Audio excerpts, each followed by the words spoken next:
എൻ്റെ അടുത്ത് ചോദിച്ചു, ഡാഡി എനിക്ക് സുഖമാകുമോ എന്ന് ചോദിച്ചു. കാരണം അവന് ശ്വാസം എടുക്കാൻ പറ്റുന്നില്ല. അങ്ങനെ ഒരു ഇതിൽ അവരെ ബുദ്ധിമുട്ടുന്ന ഒരവസ്ഥ. എന്തായി എനിക്ക് തിരിച്ച് തന്നേ മതിയാവും. Lungs fully collapsed, no hope.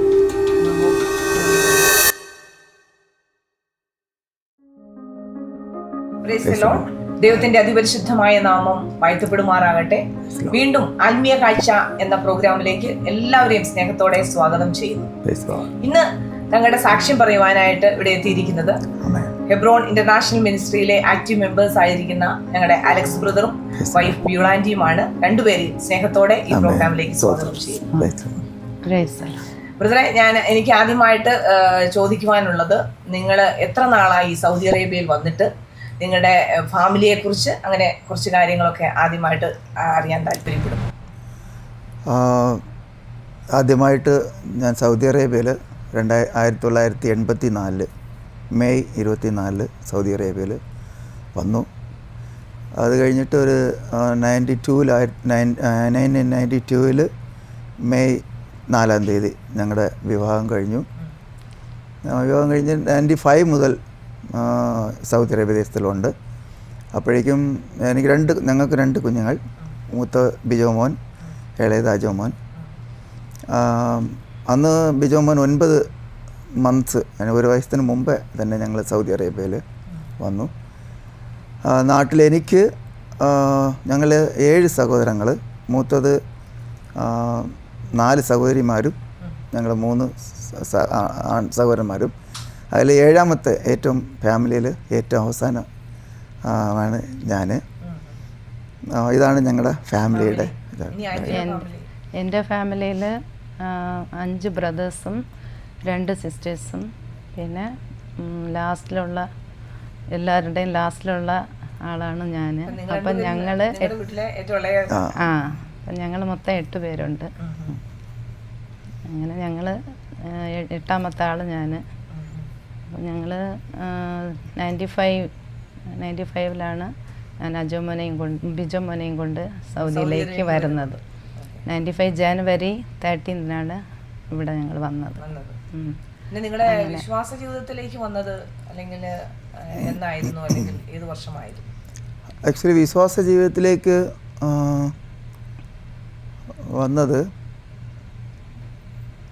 1999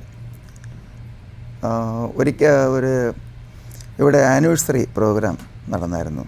എനിക്ക് തോന്നുന്നു ഫസ്റ്റ് ആനിവേഴ്സറി ആണോ അതല്ല സെക്കൻഡ് ആനിവേഴ്സറി ബിഗിനിങ് ആണ്. കാരണം 1996-ലാണല്ലോ ഇത് എസ്റ്റാബ്ലിഷ്. ഞങ്ങൾ തോന്നുന്നു 92ാമത്തെ ആനിവേഴ്സറിക്കാണ് ഞങ്ങൾ വന്നത്. അപ്പോൾ ഞങ്ങളുടെ വീടിൻ്റെ നേരെ ഫ്രണ്ടിൽ തന്നെ സഹോദരിയുടെ ഒരു ബ്രദർ അവർ താമസിക്കുകയായിരുന്നു. അപ്പോൾ ഒരു ആനിവേഴ്സറി എൻ്റെ അന്ന് വീഡിയോ ക്യാമറ ഉണ്ടായിരുന്നു ആ സമയത്ത്. അപ്പോൾ ഇവർ ഞങ്ങളെ ആനിവേഴ്സറിക്ക് ഇൻവൈറ്റ് ചെയ്യാൻ വേണ്ടിയിട്ട് ജസ്റ്റ് വന്ന് വീഡിയോ എടുത്താൽ മതി എന്ന് പറഞ്ഞുകൊണ്ട് ഞങ്ങൾ വന്നതാണ്. അപ്പോൾ അങ്ങനെ ആനിവേഴ്സറിക്കായിട്ട് വന്നു. അതിനുശേഷം ഞങ്ങൾക്ക് തോന്നി ഇനി ചർച്ചിലേക്ക് നമുക്ക് വരാം.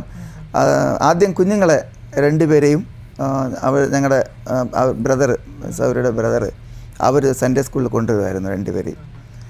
അങ്ങനെ ഇരിക്കുമ്പോൾ പിന്നെ ഞങ്ങൾ വേറെ ഒരു ചർച്ചിൽ പോയിക്കൊണ്ടിരുന്നു. അവിടെ ആയിരിക്കുമ്പോൾ ഫ്രൈഡേ ഞങ്ങൾ അവിടെ മീറ്റിങ്ങിന് പോകും, തേഴ്സ്ഡേ ഞങ്ങൾ സൺഡേ ക്ലാസ്സും മീറ്റിങ്ങുമായിട്ട് ഇവിടെ ഇരിക്കും. അപ്പോൾ നാട്ടിലേക്ക് ആക്ച്വലി ഞങ്ങൾ CSE ബാക്ക്ഗ്രൗണ്ടാണ്. അപ്പോൾ നാട്ടിൽ തന്നെ പുള്ളിക്കാരി സൗകര്യം അവിടെ ടീച്ചറായിട്ടിരുന്നു സൺഡേ ക്ലാസ്. അപ്പോൾ അന്ന് ഇവിടെ ടീച്ചർ കുറവായപ്പോഴേക്കും അന്ന് വന്ന് നമ്മുടെ ഡാനിയൽ ബ്രദറും സൗരിയുടെ ബ്രദറുമായിട്ടാണ് വന്നത് ഇൻവൈറ്റ് ചെയ്യാൻ.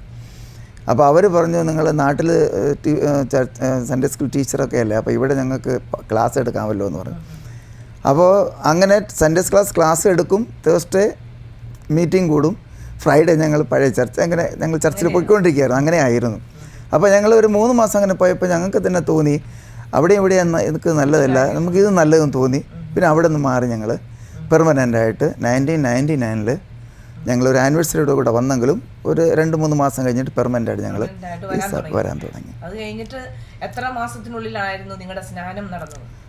അതിനുശേഷം 2002 ഓഗസ്റ്റ് അതായത് 12 within 3 years ആ അത് കഴിഞ്ഞിട്ടായിരുന്നു. വചനങ്ങളൊക്കെ കൂടുതൽ പഠിക്കാനും അങ്ങനെയൊക്കെയുള്ള അവസരം കിട്ടി. അതെ അതെ. ഇവിടെ വന്ന് നമ്മൾ വചനങ്ങളൊക്കെ കേട്ട് യഥാർത്ഥമായിട്ട് മുഴുകി സ്നാനമാണ് യഥാർത്ഥമായിട്ടുള്ള സത്യം നമ്മൾ മനസ്സിലാക്കി. അപ്പം അതെ, ആ സമയത്ത് അവിടുത്തെ ആ രീതി അനുസരിച്ചിട്ട് എടുത്തിട്ടുണ്ട്. പക്ഷെ ഇവിടെ വന്ന് നമ്മൾ വചനം കേട്ട് വചനം പഠിച്ചു അങ്ങനെയൊക്കെ വന്നപ്പം നമുക്കിത് തന്നെ ഏറ്റവും സത്യമായിട്ടുള്ള അതെ മനസ്സിലാക്കിയത്. അങ്ങനെ 2002 ഞങ്ങൾ സ്നാനപ്പെട്ടു. ഓഗസ്റ്റ് 12. ഞാനിവിടെ ഒരു ഓട്ടോമാറ്റിക് ഡോർസ് കമ്പനിയിൽ അൽകുഹൈമി എന്ന് പറയും. അവിടെ ഞാൻ വന്ന അന്ന് മുതൽ തന്നെ ആ കമ്പനി തന്നെ ജോലി കണ്ടിന്യൂ ചെയ്തുകൊണ്ടിരിക്കുന്നു. മക്കൾ 2 പേര്. മൂത്ത മോൻ ബിജോമോൻ വിവാഹമായി, മാരേജ് കഴിഞ്ഞു. മോളുടെ പേര് അക്സ. മോൻ ഇവിടെ തന്നെ കുടുംബമായിട്ടുണ്ട്. മോളിപ്പോൾ നാട്ടിലാണ്, വരേണ്ട കാര്യങ്ങളൊക്കെ ചെയ്തുകൊണ്ടിരിക്കുന്നു. ഇളയ മോന് അജോ മോൻ, അവൻ വിവാഹം കഴിഞ്ഞു. ബാംഗ്ലൂരിൽ നമ്മുടെ ചർച്ചിൽ, ബാംഗ്ലൂർ ചർച്ചിൻ്റെ അവിടെ ഇംഗ്ലീഷ് വർഷിപ്പ് ലീഡ് ചെയ്യുന്നു. അതോടൊപ്പം ഒരു ചെറിയൊരു ജോലിയുമായിട്ട്, ഒരു ബാങ്കിലൊരു ജോലിയുമായിട്ട് അങ്ങനെ ആയിരിക്കുന്നു. 2 പേരുടെയും പേര് അക്സ. 2 മരുമക്കളുടെയും പേര്, മൂത്ത അക്സ, പേര് അക്സ സെയിം പേര്. പിന്നെ അക്സ മോളെ നമുക്കറിയാം, നമ്മളെ ചർച്ചിൽ തന്നെ. അവൾ BDS കംപ്ലീറ്റ് ചെയ്തു, ജോലിക്ക് വേണ്ടി ആഗ്രഹിച്ചുകൊണ്ടിരിക്കുന്നു. ഇളയ മോള് അവളും MSc, അവളും സൈക്കോളജി കംപ്ലീറ്റ് ചെയ്തു. അവൾ പഠിച്ച കോളേജിൽ തന്നെ ഇപ്പോൾ അവൾ വർക്ക് ചെയ്യുന്നു, ലെക്ചറായിട്ട് വർക്ക് ചെയ്യുന്നു. ഇപ്പം വീണ്ടും PhD അവൾ എടുത്ത് പഠിച്ചുകൊണ്ടിരിക്കുന്നു. എനിക്കിപ്പം നിങ്ങളോട് ചോദിക്കാനുള്ള, വിശ്വാസത്തിലേക്ക് വന്നതിന് ശേഷം ഒരുപാട് അത്ഭുതങ്ങൾ നിങ്ങളുടെ ജീവിതത്തിൽ കർത്താവ് ചെയ്തിട്ടുണ്ടല്ലോ. അതിൽ പറയത്തക്ക രീതിയിൽ എടുത്തു പറയാനായിട്ട് എന്തൊക്കെ അത്ഭുതങ്ങളാണ് നിങ്ങൾ കണ്ടിട്ടുള്ളത്, അനുഭവിച്ചിട്ടുള്ളത് എന്ന് പറയാൻ പറ്റുമോ? അത്ഭുതങ്ങളെന്ന് പറഞ്ഞു കഴിഞ്ഞാൽ ഞങ്ങളുടെ ജീവിതം തന്നെ ഒരു അത്ഭുതം തന്നെയാണ്. അതിനു മുമ്പേ വിശ്വാസത്തിൽ വരാൻ തന്നെ, വിശ്വാസത്തിൽ വന്നു. ഞങ്ങൾ സ്നാനപ്പെട്ടിട്ട് നാട്ടിൽ പോയി കഴിഞ്ഞാൽ ഞങ്ങൾ ഏത് സഭയിലും പോകത്തില്ലായിരുന്നു. കാരണം നമുക്ക് വേറെ സഭയിൽ പോകുന്നത്, പഴയ സഭയിൽ പോകണമെന്നുള്ളത് തെറ്റാണെന്ന് മനസ്സിലായി. അതുകൊണ്ട് ഞങ്ങൾ വെക്കേഷൻ പോയാൽ, നാട്ടിൽ പോയാൽ എങ്ങും പോകത്തില്ല, ഞങ്ങൾ വീട്ടിൽ തന്നെ ഇരിക്കും. അങ്ങനെ ഇരിക്കുമ്പോൾ ഞങ്ങളുടെ ഹൗസ് വാമിങ് 2002 അപ്പോൾ ഹൗസ് വാമിങ്ങിൻ്റെ ഒരു 2 ദിവസം മുമ്പ്, അതായത് ഫംഗ്ഷന് വേണ്ടിയിട്ട് വെജിറ്റബിൾ കാര്യങ്ങളൊക്കെ വാങ്ങാൻ നെക്സ്റ്റ് ഡേ മാർക്കറ്റിംഗ് പോകണം. അപ്പോൾ ഇന്ന് രാത്രി ആയപ്പോഴേക്കും, അന്ന് മൂത്ത മോൻ ബിജോമോനാണെങ്കിൽ എനിക്ക് തോന്നുന്നു 3 years, 2002 അല്ലേ, അപ്പോൾ 8 years ആയി. അന്ന് ആ ചെറിയ കുഞ്ഞായിരുന്നു അവൻ. അപ്പോൾ വൈകുന്നേരം ആയപ്പോഴേക്കും അവൻ പെട്ടെന്നൊരു ക്ഷീണം പോലെ വൊമിറ്റിംഗ് എല്ലാം തുടങ്ങിയായിരുന്നു. അപ്പോൾ ഞങ്ങൾക്കൊരു ഫാമിലി ഡോക്ടറുണ്ട്. ഞങ്ങളുടെ ചെറിയ കുഞ്ഞുങ്ങൾ മുതൽ വലിയ ആളുകൾക്കൊരു ഒരേ ഡോക്ടറാണ് ഞങ്ങളവിടെ അടുത്താണ്. അപ്പോൾ ഞങ്ങൾ ഫേമസ്. അപ്പോൾ ഞങ്ങൾ എല്ലാ കാര്യങ്ങളും അവർക്കറിയാം. അവിടെ പോയാൽ വിഷയം പറഞ്ഞാൽ മതി, അവരത് കണക്കാക്കി മരുന്ന്, നല്ലൊരു അപ്പച്ചൻ ഡോക്ടറാണ്. അപ്പോൾ അവിടെ ഞാനും എൻ്റെ മൂത്ത ബ്രദറുമായിട്ട്, അതായത് ആൻസിലിയുടെ ഫാദർ, മൂത്ത ബ്രദറുമായിട്ട് ഞങ്ങൾ മോനെയും കൊണ്ട് പെട്ടെന്ന് അവിടെ പോയി. ഒരു 5 മണിക്ക് പോയതാണ്. പോയപ്പോൾ പിന്നെ അത് എന്ത് കൊടുത്താലും ഉടനെ വോമിറ്റിംഗ് ആയി. പിന്നെ IV കൊടുത്തുകൊണ്ടിരിക്കുകയായിരുന്നു. ഫുൾ ഇത്തിരി ബുദ്ധിമുട്ട് തോന്നി അവിടെ. ഏകദേശം രാത്രി 12 മണിയായി. ഇതെന്ത് വന്നാലും സ്റ്റോപ്പ് ആകത്തില്ല. അങ്ങനെ വോമിറ്റിംഗ് അങ്ങനെ വരുന്നു. ഒരു 12 മണിയായപ്പോഴും ഇത് സ്റ്റോപ്പ് ആകുന്നു. രാവിലെ 4 മണിക്കാണെങ്കിൽ ഞങ്ങൾക്ക് മാർക്കറ്റിൽ പോകണം. അത് ഞാനും പോകണം, എൻ്റെ ബ്രദറും പോകണം. കാരണം ഞങ്ങളുടെ ഹൗസ് വാമിങ്ങിന് 2 പേരും മാർക്കറ്റിൽ പോകാതിരിക്കാൻ സാധിക്കത്തില്ല. ഒരാൾ, എനിക്ക് മാർക്കറ്റിൽ പോകാൻ എനിക്ക് അറിയത്തില്ല, ചേട്ടനാണെങ്കിൽ ഞാനില്ലാതെ പോകാനും പറ്റത്തില്ല. അങ്ങനെ അപ്പോൾ അങ്ങനെയാണെങ്കിൽ ആ സമയങ്ങളിൽ നമുക്ക് റിലീസായി പറ്റൂ. അങ്ങനെ ഇരിക്കുമ്പം പെട്ടെന്ന് ഒരു 12 മണിയായപ്പം വീണ്ടും ഒരിക്കൽ അങ്ങ് വൊമിറ്റ് ചെയ്തു. വൊമിറ്റ് ചെയ്തപ്പം അവൻ ടോട്ടലി ഒരു കുഴഞ്ഞ പോലെ, ഈ ശരിക്കും പറഞ്ഞാൽ ഒരു കോഴി വെള്ളത്തിൽ വീഴുന്നിട്ട് എടുക്കുമ്പോൾ എങ്ങനെ ഇരിക്കും, ആ കണ്ടീഷനായി. അങ്ങനെ ആയപ്പം പെട്ടെന്ന് കുഞ്ഞായിരിക്കുമ്പോൾ എൻ്റെ അടുത്ത് ചോദിച്ചു, ഡാഡി എനിക്ക് സുഖമാകുമോ എന്ന് ചോദിച്ചു. അപ്പോൾ എനിക്ക് മനസ്സിലായി. കാരണം ഇനി അവിടെ നിന്ന് ഇങ്ങോട്ട് വരാൻ വേണ്ടി ഒരു 2-3 ഡേയ്സേ ഉള്ളൂ. അപ്പോൾ പെട്ടെന്ന് എനിക്ക് മനസ്സിലായി എന്തുവാ എനിക്ക് പ്രോബ്ലം. അപ്പോൾ ഞാൻ ഉടനെ തന്നെ അവൻ നെഞ്ചോട് ചേർത്ത് അവനെ വെച്ചിട്ട് ഞാൻ പറഞ്ഞു, ഇനി ഒരു സൺഡേ കിട്ടുവാണെങ്കിൽ എൻ്റെ അടുത്തുള്ള ഒരു ചർച്ച്, അത് ഏതാണെന്ന് ഞാൻ നോക്കത്തില്ല, ആ ചർച്ചിൽ ഞങ്ങളിനി പോകും. ഇങ്ങനെ ഞാൻ മനസ്സിൽ വിചാരിക്കുന്നു. അവൻ എൻ്റെ നെഞ്ചോട് കിടന്ന് ഉറങ്ങി. അങ്ങനെ അങ്ങ് ഉറങ്ങി. 1 മണിക്കൂറായപ്പോഴേക്കും എൻ്റെ ബ്രദർ പറഞ്ഞു, അവനിപ്പം ഉറങ്ങി, നമുക്കിങ്ങനെ കൊണ്ടുപോകാം. അപ്പോൾ ഡോക്ടറും വീടും എല്ലാം ഒന്ന് തന്നെയാണ്. അപ്പോൾ ഡോക്ടറോട് പുള്ളി മുകളിലായിരുന്നു. പുള്ളി അടുത്ത് ചെന്ന് പറഞ്ഞു, ഇങ്ങനെയാണ് അവനിപ്പോൾ ഉറങ്ങി. അപ്പോൾ ഡോക്ടർ എന്തെങ്കിലും മരുന്ന് തന്ന് ഞങ്ങൾ വിട്ടാൽ മതി എന്ന് അങ്ങനെ പറഞ്ഞു. അപ്പോൾ ഡോക്ടർ പറഞ്ഞില്ല, നിങ്ങൾക്ക് അവൻ്റെ അവസ്ഥ അറിയാമല്ലോ, നിങ്ങൾക്കിപ്പോൾ കൊണ്ടുപോകാൻ പറ്റത്തില്ല. അപ്പോൾ എൻ്റെ ബ്രദർ പറഞ്ഞായിരുന്നു, ഇങ്ങനെയാണ് ഞങ്ങൾക്ക് തിങ്സ് നാളെ വാങ്ങേണ്ടത്, ഇന്ന വിഷയമാണെന്നത്. അപ്പോൾ പറഞ്ഞ് ആരെങ്കിലും ഒരാൾ പോകാൻ പറഞ്ഞു. അപ്പോൾ ബ്രദർ പറഞ്ഞ് അങ്ങനെ ഒരാൾക്ക് പോകാൻ പറ്റിയതല്ല, ഞങ്ങൾ രണ്ടുപേരും പോയേ പറ്റൂ, അവനെ അതിൽ ഉറങ്ങിയല്ലോ എന്ന് പറഞ്ഞു. അപ്പോൾ ഞങ്ങളുടെ നിർബന്ധം കണ്ട് ഡോക്ടർ പറഞ്ഞു, അങ്ങരുടെ ഇരുന്ന കുറേ മരുന്നുകൾ തന്നിട്ട് പറഞ്ഞു, നിങ്ങളെപ്പോൾ വേണമെങ്കിലും തിരിച്ചു വരാൻ ഇവിടെ ഡോർ ഓപ്പണാണ് എന്ന് പറഞ്ഞാൽ വീട്ടിലേക്ക് പോലും വിശ്വാസമില്ല. അപ്പോൾ എപ്പോഴും ഡോറ് ഓപ്പണാ, നിങ്ങളെ വരാൻ മടിക്കണ്ട, ഞാൻ മരുന്ന് തരുമെന്ന് പറഞ്ഞുകൊണ്ട് വിട്ടു. പിന്നെ ആ മരുന്ന് അവിടെ നിന്ന് എന്ത് മരുന്ന് കൊടുത്തോ അതുമായിട്ട് വീട്ടിൽ വന്നു, കിടന്ന് ഉറങ്ങി. ഞങ്ങൾ 4 മണിക്ക് മാർക്കറ്റിൽ പോയി. രാവിലെ ഒരു 9 മണിയായപ്പം തിങ്സുമായിട്ട് മാർക്കറ്റ് വീട്ടിൽ വന്നപ്പം എൻ്റെ പപ്പ ഓടി വന്ന് എൻ്റെ വഴക്ക് പറയുക, എടാ ഇന്നലെ അവൻ എങ്ങനെ കിടന്നു, ഇതാ ഇപ്പം നോക്കി, ഇവൻ ഈ സ്ഥലത്തിൽ വെറുതെ നിന്നില്ല, സൈക്കിൾ എടുത്തുകൊണ്ട് ഈ സ്ഥലം മൊത്തം ഓടിക്കൊണ്ട് കിടന്നു. ഇത് വലിയൊരു അത്ഭുതമായിട്ട് തോന്നിക്കുന്നു. കാരണം ഇപ്പൊ എനിക്ക് തോന്നുന്നത് എന്നാന്നറിയാമോ, ഇതുമായിട്ട് ഈ അത്ഭുതം കേൾക്കുമ്പോൾ എനിക്ക് തോന്നുന്നത് പലരും നമ്മളിപ്പോ നാട്ടിലൊക്കെ ഇവിടെ വിശ്വാസത്തിൽ വന്നു, രക്ഷിക്കപ്പെട്ടു, സ്നാനപ്പെട്ടു, ഭയങ്കര തീഷ്ണതയോടെ നിൽക്കുന്നവർ പോലും നാട്ടിൽ പോയി വീട്ടുകാരെ ഭയപ്പെട്ടോ അല്ലെങ്കിൽ ആരെയെങ്കിലും ഒക്കെ ഭയപ്പെട്ട് നമ്മൾ ഒന്നെങ്കിൽ ചർച്ചിൽ പോകത്തില്ല, ദൈവത്തെ ആരാധിക്കാൻ പോകുന്നില്ല, അല്ലെങ്കിൽ അവരുടെ പാരമ്പര്യ ചർച്ചിലോ എല്ലാം പോകുന്ന ഒരു അവസ്ഥ കാണാറുണ്ട്. എന്നാൽ ഇപ്പൊ അലക്സ് ബ്രദർ ഇപ്പൊ ഇത് പറഞ്ഞപ്പോ ഇതിനകത്ത് എന്തുമാത്രം ഇമ്പോർട്ടന്റ് ഉണ്ടെന്ന് ഞാനിപ്പോ അത് മനസ്സിലാക്കുക കേട്ടോ. കാരണം ശരിക്കും എന്നെ അത് അത്ഭുതപ്പെടുത്തി. കാരണം ഇത് കേൾക്കുന്നവർക്ക് അവരുടെ അവർ ചിന്തിക്കാൻ ഒരു അവസരം ഇത്. കാരണം പലരും അങ്ങനെ ചെയ്യുന്നവരുണ്ട്, നമ്മൾ കണ്ടിട്ടുണ്ടല്ലോ. കാരണം ദൈവത്തെ ആരാധിക്കുക എന്നുള്ളത് എത്ര പ്രശ്നം നമ്മുടെ ജീവിതത്തിൽ വന്നാലും അത് അറിഞ്ഞവര്, സത്യം അറിഞ്ഞവർ ഒരിക്കലും മാറിപ്പോകരുത്. ഭയപ്പെട്ടിട്ടാണെങ്കിലും എന്ത് പ്രശ്നങ്ങൾ ഉണ്ടായാലും അതിനൊരു ഉത്തമ ഉദാഹരണമായി ഇപ്പൊ ഈ ഒരു സാക്ഷി എന്ന് പറയുന്നത്. ഭയങ്കര അനുഗ്രഹമാണ് കേട്ടോ. അത് കഴിഞ്ഞിട്ട് ഞാനപ്പോൾ തീരുമാനം എടുത്തു, ഇനി വേറെ സൺഡേ ഇല്ല. ബട്ട് ഇനി അടുത്ത് വരുന്ന വർഷം ഞങ്ങൾ അടുത്തുള്ള സഭ, കാരണം എവിടെയെങ്കിലും പോയിട്ട് കാര്യമല്ല, ഞങ്ങളുടെ സ്ഥലത്തിൽ സാക്ഷിയാകണം. അതായിരുന്നു ഞങ്ങളുടെ ആഗ്രഹം. അതാണ് ദൈവം നിങ്ങളെ പ്രതി ആഗ്രഹിച്ചതും. മനസ്സിലായോ? അതുകൊണ്ടാണ് ഇങ്ങനെ ഒരു പ്രശ്നത്തിലൂടെ ദൈവം കൊണ്ടുപോയത്. അപ്പോൾ അങ്ങനെ പോയപ്പം അടുത്ത ലീവിന് പോയപ്പം ഫസ്റ്റ് വീക്കിൽ തന്നെ ഞാൻ എൻ്റെ ബ്രദറിൻ്റെ പറഞ്ഞു. കാരണം എൻ്റെ ബ്രദറിൻ്റെ കൂടെ ഞങ്ങളുടെ ബ്രദർ എന്ന് പറഞ്ഞാൽ ഞങ്ങളുടെ ഒരു പിതാവിനെ പോലെ ഞങ്ങളുടെ വീട്ടിലേക്ക് കാരണവരാ പിതാവ് ആൻസിലിയുടെ, അതായത് ആൻസിലിയുടെ പപ്പ. അപ്പോൾ അന്ന് ആൻസിലിയുടെ ഞങ്ങളുടെ മോൻ്റെ കൂടെ വന്നതും ബ്രദർ ആയതുകൊണ്ട് ഈ കാര്യം അവിടെ അന്ന് നടന്ന സംഭവം ബ്രദറിന് നന്നായിട്ട് അറിയാം.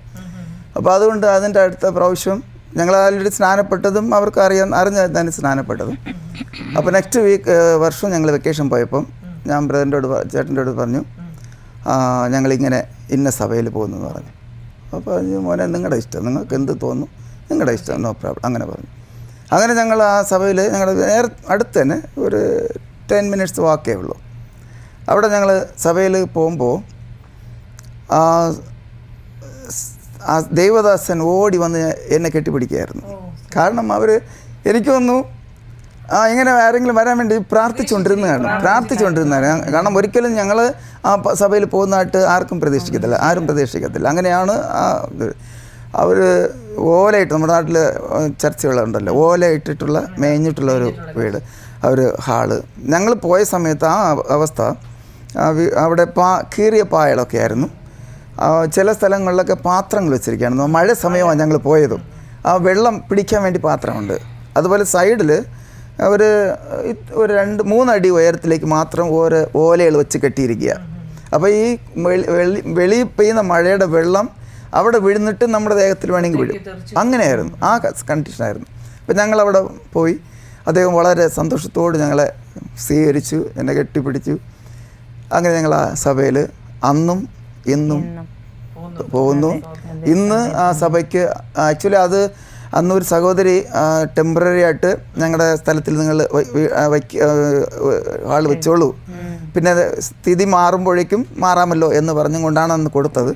എന്നാൽ ഇന്ന് അതിൻ്റെ അപ്പുറത്ത് ഒരു 20-30 സെൻറ്റ് വസ്തു വാങ്ങി ചർച്ചിൽ അദ്ദേഹം വാങ്ങി ഇൻഡിപെൻഡൻ്റാണ് ചെയ്യുന്നത്. ഗ്ലോബൽ ബന്ധക്കോസ്തൽ മിഷൻ എന്ന് പറഞ്ഞുകൊണ്ട് ചർച്ച്, അവിടെ കണ്ടിന്യൂസ് ആയിട്ട് ഞങ്ങൾ വരുന്നു. ഇപ്പം നല്ലൊരു ഹാളായിട്ട്, നല്ല ഷീറ്റൊക്കെ ഇട്ട് കോൺക്രീറ്റ് ചെയ്ത് നല്ലൊരു ഹാളായിട്ട് ടൈൽസൊക്കെ മാർബിളൊക്കെ ഇട്ട് വളരെ അനുഗ്രഹമായൊരു മനോഹരമായ ബിൽഡിംഗായി. ആക്ച്വലി ഞങ്ങൾ കന്യാകുമാരി ഡിസ്ട്രിക്റ്റ് ആണെങ്കിലും കളിയിക്കവള പാറശാല, അതിന് കേരളത്തിൻ്റെ ബോർഡറാണ് ഞങ്ങളുടെ സ്ഥലം. അപ്പോൾ ഞങ്ങൾക്ക് എന്തെങ്കിലും വാങ്ങണമെങ്കിൽ കേരളത്തിൻ്റെ കരയിൽ തന്നെ 2 കിലോമീറ്റർ, ശരിക്കും ഞങ്ങളുടെ വീട്ടിൽ നിന്ന് 2 കിലോമീറ്ററാണ് കേരളത്തിൻ്റെ ബോർഡർ, കേരളത്തിലേക്ക്. അപ്പോൾ അങ്ങോട്ടും ഇങ്ങോട്ടും അങ്ങനെ ഇടയ്ക്കാണ് ഞങ്ങൾ ആയിരിക്കുന്നത്. വലിയൊരു അത്ഭുതമായിട്ട് എനിക്ക് തോന്നുന്നു. ഇനി ഞാൻ ഇപ്പൊ ഈ അടുത്ത ഇടയ്ക്ക് അജോമോൻ ഒരു വലിയ അത്ഭുതം നടന്നതായിട്ട് ടെസ്റ്റ് മണിയിൽ കണ്ടിട്ടുണ്ടല്ലോ. ആ കാര്യം എന്താണെന്ന് ഒന്ന് ജസ്റ്റ് പ്രേക്ഷകർക്ക് വേണ്ടി ഒന്ന്. ആക്ച്വലി അജോമോൻ്റെ വിഷയത്തിൽ ഞങ്ങൾ ഞാൻ പറഞ്ഞല്ലോ 2 കുഞ്ഞുങ്ങളാണ്. ബിജോമോൻ മൂത്തത്, അജോമോൻ ഇളയത്. അവർ 3 വയസ്സിൻ്റെ വ്യത്യാസങ്ങളാണ്. ബിജോമോൻ ആണെങ്കിൽ 1994 ജനിച്ചു. ഇളയമോൻ അജോമോൻ ആണെങ്കിൽ 1997 ജനിച്ചു. കുഞ്ഞുങ്ങളായിരിക്കുമ്പോൾ തന്നെ 2 ആൺകുഞ്ഞുങ്ങൾ കർത്താവ് അനുഗ്രഹിക്കപ്പെട്ട കുഞ്ഞുങ്ങൾ തന്നപ്പോൾ ഞങ്ങൾക്ക് ചെറുപ്പത്തിലെ ഒരു ആഗ്രഹം, ആരെങ്കിലും ഒരാളെ ദൈവവേലയ്ക്ക് വേണ്ടി കൊടുക്കണം. അപ്പോൾ എപ്പോഴും നമ്മൾ ആഗ്രഹിക്കുന്ന മൂത്ത കുഞ്ഞിനെ വിടണം, മൂത്ത കുഞ്ഞിനെ എപ്പോഴും കൊടുക്കാം, ദൈവവേലയ്ക്ക് വേണ്ടി ആകണം എന്ന് ഞങ്ങൾ നേരത്തെ ചെറുപ്പം മുതലേ ഞങ്ങളുടെ ആഗ്രഹമായിരുന്നു. അപ്പോൾ അവരുടെ അടുത്ത് ഞങ്ങൾ പറയുമ്പോൾ തന്നെ തിമോഥെയോസിൻ്റെ ലേഖനത്തിൽ വരുന്നത് പോലെ നീ എന്താകുന്നു, ഞാൻ ദൈവത്തിൻ്റെ പടയാളിയാകണം എന്ന്, അങ്ങനെ ഒരു ചിന്തയാണ് ഞങ്ങൾ പഠിപ്പിച്ചത്. അങ്ങനെ അവർ പറയുമായിരുന്നു. അപ്പോൾ അജോമോൻ്റെ 8th സ്റ്റാൻഡേർഡ് അപ്പോഴേക്കും ഇവിടെ ICPFൻ്റെ ഒരു പ്രോഗ്രാം നടക്കുമ്പോൾ നാട്ടിലേക്ക് ഒരു ഫേമസ് ഒരു ശുശ്രൂഷകനുണ്ടായിരുന്നു, VJ ട്രാവൽ. എത്ര പേർക്ക് അറിയുമെന്നറിയത്തില്ല. VJ ട്രാവൽ അദ്ദേഹം നല്ല പാട്ട് പാടുള്ള ആളാണ്. അങ്ങനെയുള്ള ശുശ്രൂഷയാണ് പുള്ളി. കുഞ്ഞുങ്ങളുടെ ഇടയ്ക്ക്, യൂത്തിൻ്റെ ഇടയ്ക്ക് പ്രവർത്തിക്കുന്ന ആൾ. അപ്പോൾ അദ്ദേഹം ഇവിടെ വന്നു നമ്മുടെ ചർച്ചുമായിട്ട് ബന്ധമായത്. അപ്പോൾ നസീമിലായിരുന്നു അന്ന് പ്രോഗ്രാം. ഏകദേശം ഒരു 300-400 കുഞ്ഞുങ്ങളോടെ, അന്ന് റിയാദിൻ്റെ അന്നൊക്കെ ഇത്തിരി ഫാമിലീസൊക്കെ ഉള്ള കാലം, ഒരു 300-400 കുഞ്ഞുങ്ങളൊക്കെ ഉള്ള സമയമാണ്. അന്ന് ഈവനിങ് പ്രോഗ്രാം അവിടെ നടക്കുമ്പോൾ അദ്ദേഹം സ്റ്റേജിൽ നിന്ന് ഇങ്ങനെ വിളിച്ച് പറഞ്ഞു, ആരെങ്കിലും മിനിസ്ട്രിക്ക് സബ്മിറ്റ് ചെയ്യുന്നവർ ഏതെങ്കിലും കുഞ്ഞുങ്ങളുണ്ടെങ്കിൽ അവർ സ്റ്റേജിലേക്ക് വന്ന് പറഞ്ഞു. ഇദ്ദേഹം പറഞ്ഞ് തീരുന്നതിന് മുമ്പേ അജോമൻ ആദ്യം ഓടിക്കയറി. അന്ന് 8th സ്റ്റാൻഡേർഡ്. അപ്പോഴേ അതിൻ്റെ കൂട്ടത്തിൽ നമ്മുടെ അജോമൻ്റെ വൈഫ് അക്സാമോളുടെ ബ്രദർ ജോമൻ, അവൻ അന്ന് കുഞ്ഞാണ്. അപ്പോൾ അജോമൻ ഓടി സ്റ്റേജിൽ കയറുമ്പം അവൻ വന്ന് കുഞ്ഞോമോൻ അവർ 2 പേരും കയറുന്നത് എനിക്ക് നന്നായിട്ട് നടന്നതായിട്ട് ഓർമ്മ. അവൻ പെട്ടെന്ന് കയറി. അന്ന് പിന്നെ അതിനുശേഷം ഇത്തിരി കുഞ്ഞുങ്ങളൊക്കെ കയറി വന്നു. അവന് വേണ്ടി അവിടെ കുഞ്ഞുങ്ങൾക്ക് വേണ്ടി പ്രാർത്ഥിച്ചു. അതിനുശേഷം ഞങ്ങൾ പിന്നെ അവനെ തന്നെയായിരുന്നു ഓക്കെ മിനിസ്ട്രിക്ക് അങ്ങനെ നമുക്ക് അവനെ വിടാം എന്നുള്ള ആ ഒരു ആഗ്രഹത്തോട് പിന്നെ ബാക്കിയുള്ള പഠന കാര്യങ്ങളൊക്കെ ചെയ്യുമായിരുന്നു. അവൻ പിന്നെ ഇവിടെ തന്നെ 12th കംപ്ലീറ്റ് ചെയ്തു. 12th കംപ്ലീറ്റ് ചെയ്യുമ്പോൾ തന്നെ ഞങ്ങൾ പൂനെയിൽ UBS യൂണിയൻ ബൈബിക്കൽ സെമിനാറിയിൽ അവിടെ അഡ്മിഷൻ വാങ്ങി. അതും ഇത്തിരി കാരണം അവിടെ 18 years 18 വയസ്സ് കഴിയാതെ അവിടെ അഡ്മിഷൻ എടുക്കത്തില്ല. അന്ന് ഞങ്ങൾ അഡ്മിഷന് പോകുമ്പം ആക്ച്വലി ഞങ്ങൾ പോയത് ജാനുവരിയിൽ. ഞങ്ങളുടെ ബോംബെയിൽ എൻ്റെ ഒരു മൂത്ത ബ്രദറുണ്ട്. അദ്ദേഹത്തിൻ്റെ ചർച്ചിലുള്ള പാസ്റ്റർ ആ ബൈബിളിക്കൽ കോളേജിൽ പൂനെയിൽ പഠിച്ചതാണ്. അപ്പോൾ ഈ കാര്യം പറഞ്ഞപ്പോഴേക്കും ആ സമയത്തൊന്നും ഇതൊക്കെ പിള്ളേർ ബൈബിൾ കോളേജിൽ പഠിക്കുമെന്ന് പറയുമ്പോൾ അവർക്ക് ഭയങ്കര ഹാപ്പി. ഞങ്ങൾ പ്രത്യേകിച്ച് ഞങ്ങളുടെ കുടുംബത്തിൽ എല്ലാവർക്കും ഭയങ്കര സന്തോഷമാണ് ബൈബിൾ കോളേജിൽ പോകുന്നത് തന്നെ. അപ്പോൾ എല്ലാവരും ഫുൾ സപ്പോർട്ടാണ് ഞങ്ങളുടെ കുടുംബത്തിൽ. അപ്പോൾ ആ ബ്രദർ മുഖാന്തരം, ആ പാസ്റ്റർ മുഖാന്തരം ഞങ്ങളവിടെ പോയി. അവിടെ പോകുമ്പോഴേക്കും അന്ന് 18 വയസ്സ് കംപ്ലീറ്റ് ആകുന്നില്ല. അപ്പോൾ അവിടുത്തെ പ്രിൻസിപ്പൾ പറഞ്ഞു, ഇവനിപ്പം 18 വയസ്സായില്ല, നമുക്ക് അഡ്മിഷൻ കൊടുക്കാൻ പറ്റത്തില്ല എന്ന് പറഞ്ഞു. അപ്പോൾ അദ്ദേഹം പാസ്റ്റർ പറഞ്ഞു, അവൻ മാർച്ച് 20 അവൻ്റെ ബർത്ത്ഡേ. അപ്പോൾ മാർച്ച് 20 കഴിയുമ്പോഴേക്കും അവൻ 18 വയസ്സ് കഴിഞ്ഞു. നമുക്ക് ജൂണിലാണ് നമ്മുടെ കോളേജ് തുടങ്ങുന്നത്, അപ്പോൾ നമുക്ക് കൊടുക്കാൻ പറ്റും എന്ന് ഇദ്ദേഹം പറഞ്ഞപ്പോഴേക്കും ഉടനെ തന്നെ അവർ അഡ്മിഷൻ എഴുതി തന്നു. പിന്നെ ഞങ്ങൾ ജനുവരി ഇവിടെ വന്നിട്ട് പിന്നെ തിരിച്ച് അഡ്മിഷന് പോയി. എന്നാൽ 2015 1995 അവൻ ആദ്യമായിട്ട് ബൈബിൾ കോളേജിൽ പോകുന്നത് അവിടെ. അപ്പോൾ ആ വർഷം തന്നെ 12th അഡ്മിഷനുള്ളൂ. അതിന് ശേഷം 12th എടുക്കത്തില്ല, പിന്നെ ഡിഗ്രി ഉള്ളവർ മാത്രമേ ഉള്ളൂ. അപ്പോൾ അത് ദൈവത്തിൻ്റെ വലിയൊരു അത്ഭുതമായിരുന്നു ആ സമയം തന്നെ അവനെ അവിടെ ചെല്ലാനും. കാരണം അത് കഴിഞ്ഞാൽ ഞങ്ങൾക്കൊരു ഭയമെന്ന് പറഞ്ഞു കഴിഞ്ഞാൽ, ഇപ്പോൾ അത് കഴിഞ്ഞ് പിന്നെ 3 വർഷം ഡിഗ്രി പഠിച്ച് പിന്നെ നമ്മൾ അവിടെ ചെല്ലുമ്പം ഈ 3 വർഷത്തിൻ്റെ ഇടയ്ക്ക് കുഞ്ഞുങ്ങൾ നമുക്ക് അറിയത്തില്ലല്ലോ, കുഞ്ഞുങ്ങൾ ഇതിൽ തന്നെ പിന്നെ ആഗ്രഹിച്ച് നിൽക്കും. ഇപ്പോഴും അവൻ്റെ ആഗ്രഹം തന്നെ, ഇപ്പോഴും അവൻ്റെ ആഗ്രഹം തന്നെ ബൈബിൾ കോളേജ് പഠിക്കണം എന്നുള്ള ആഗ്രഹം തന്നെ. ഈ 3 വർഷത്തിൻ്റെ ഗ്യാപ്പ് വരുമ്പം വേറെ എവിടെയെങ്കിലും പഠിക്കുമ്പോൾ എന്തെങ്കിലും ആയിപ്പോകുന്ന അങ്ങനെ ഒരു പേടിയുണ്ടായിരുന്നു. ബട്ട് ദൈവം ആ വർഷം വരെ 18 വയസ്സ് വരെ ഉള്ളവർക്ക് 12th കംപ്ലീറ്റ് ചെയ്യുന്നവർക്ക് ആ യൂണിയൻ ബൈബിൾ കോളേജിൽ പഠിക്കുവാൻ അലൗഡ് ചെയ്തു. 5 വർഷം അവിടെ കംപ്ലീറ്റ് ചെയ്തു. അതെ, അതിന് നെക്സ്റ്റ് ഇയർ മുതൽ അവർ സ്റ്റോപ്പ് ചെയ്തു. പിന്നെ ഡിഗ്രിക്കാർക്ക് മാത്രമേ അവിടെ അലൗഡ് ഉള്ളൂ, അഡ്മിഷൻ ഉള്ളൂ. അങ്ങനെ അനുഗ്രഹമായിട്ട് അവിടെ 5 വർഷം പഠിച്ചു. പിന്നെ ബാംഗ്ലൂരിൽ വന്നിട്ട് 2 വർഷം MSc സൈക്കോളജി പഠിച്ചു. അപ്പോൾ എന്നോട് ചോദിച്ചു സൈക്കോളജി പഠിക്കുന്നു. അപ്പോൾ ഞാൻ ചോദിച്ചു സൈക്കോളജി തന്നെ പറഞ്ഞു, നമുക്ക് സൈക്കോളജി മിനിസ്ട്രിക്ക് നല്ലതാണ്, കൗൺസിലിങ്ങിനൊക്കെ നമുക്കിത് ഉപയോഗമുള്ളതാണ്, അതുകൊണ്ട് ഇത് എടുക്കുന്നു പറഞ്ഞു. അങ്ങനെ MSc സൈക്കോളജി 2 വർഷം ബാംഗ്ലൂരിൽ പഠിച്ചു. മാർട്ടിൻ ലൂതർ കോളേജ് എന്ന് പറഞ്ഞുകൊണ്ട് ഒരു കോളേജിൽ പഠിച്ചു. അങ്ങനെ അതിനുശേഷം 2023 അജോമൻ്റെ കല്യാണം 22 ഡിസംബർ ജനുവരിയിൽ ബിജോമൻ്റെ 22 ഡിസംബറിൽ അജോമൻ്റെയും കല്യാണം. 1 വർഷത്തിൻ്റെ ഗ്യാപ്പിൽ. എനിക്ക് പണ്ടേ ഒരു താല്പര്യം എന്ന് പറഞ്ഞാൽ, മോൻ മിനിസ്ട്രി ചെയ്യുമ്പോൾ തന്നെ ഒരു ജോലി ചെയ്ത്, ഒരു പാർട്ട് ടൈം പോലെയാണ് ജോലി, മീൻസ് പാർട്ട് ടൈമായിട്ട് ഒരു ജോലി വേണം. ഫുൾ ടൈം മിനിസ്ട്രിക്ക് ഉടനെ ഇറങ്ങാതെ ആദ്യം ഒരു പാർട്ട് ടൈം ജോലിയോടുകൂടെ മിനിസ്ട്രി ചെയ്യണം. കാരണം അല്ലെങ്കിൽ ചിലപ്പോൾ ഈ നമ്മൾ ശിശുവിലെ വലിയ ബുദ്ധിമുട്ടൊക്കെ വരുമ്പോൾ എന്താണ് എന്നുള്ള ചിന്ത ഒരിക്കലും അവിടെ മനസ്സിൽ വരാൻ പാടില്ല. അപ്പോൾ അതുകൊണ്ട് എപ്പോഴും ഒരു ചെറിയൊരു ജോലി ആവശ്യമാണ്. ജോലി ചെയ്തു പിന്നെ എപ്പോൾ ദൈവം എല്ലാം തന്നിട്ട്, കാരണം കർത്താവ് തന്നെ പറഞ്ഞു നിങ്ങൾ കാത്തിരിക്കണം, വാഗ്ദത്തം പിതാവിൻ്റെ വാഗ്ദത്തം പ്രാപിക്കുന്നവരെ നിങ്ങൾ കാത്തിരുന്ന് അത് പ്രാപിച്ചിട്ട് നിങ്ങൾ യെരുശലേമിലും യഹൂദയിലും ലോകത്തിൻ്റെ അവസാനത്തോളം പോകണമെന്ന്. അങ്ങനെ നമുക്ക് ആ കൃപ പ്രാപിച്ചാൽ മാത്രമേ ഈ ശുശ്രൂഷ ലോകത്തിലേക്ക് ഇറങ്ങിപ്പോകാൻ പറ്റത്തുള്ളൂ. അല്ലെങ്കിൽ ദൈവത്തിൻ്റെ ശരിക്കും വിളിയും അല്ലെങ്കിൽ ദൈവത്തിൻ്റെ ആ അഭിഷേകം നമ്മുടെ മേലില്ലെങ്കിൽ നമ്മൾ വഴിയിൽ നമ്മൾ ക്ഷീണിച്ചു പോകും, പുറകോട്ട് പോയി പോകും.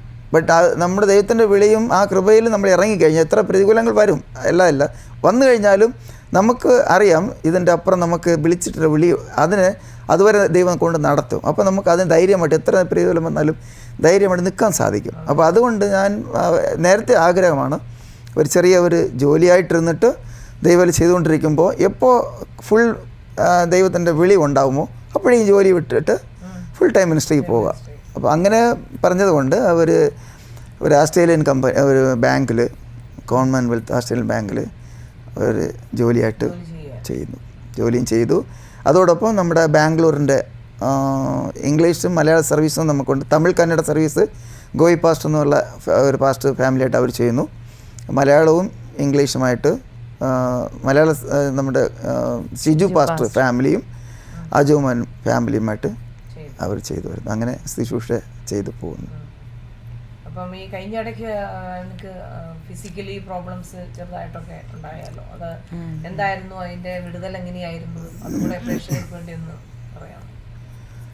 കഴിഞ്ഞ ഇടയ്ക്ക് വന്ന ആ വിഷയം എന്ന് പറഞ്ഞു കഴിഞ്ഞാൽ പ്രതീക്ഷിക്കുന്നതിനും ചിന്തിക്കാൻ പോലും കഴിയാത്ത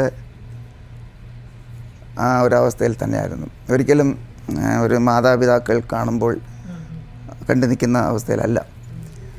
31-ാം തീയതി അതിനു മുമ്പേ നമ്മുടെ ദൈവം എന്നെ വളരെ വ്യക്തമായിട്ട് കാണിച്ച ഒരു വിഷയമായിരുന്നു ഈ വിഷയം തന്നെ.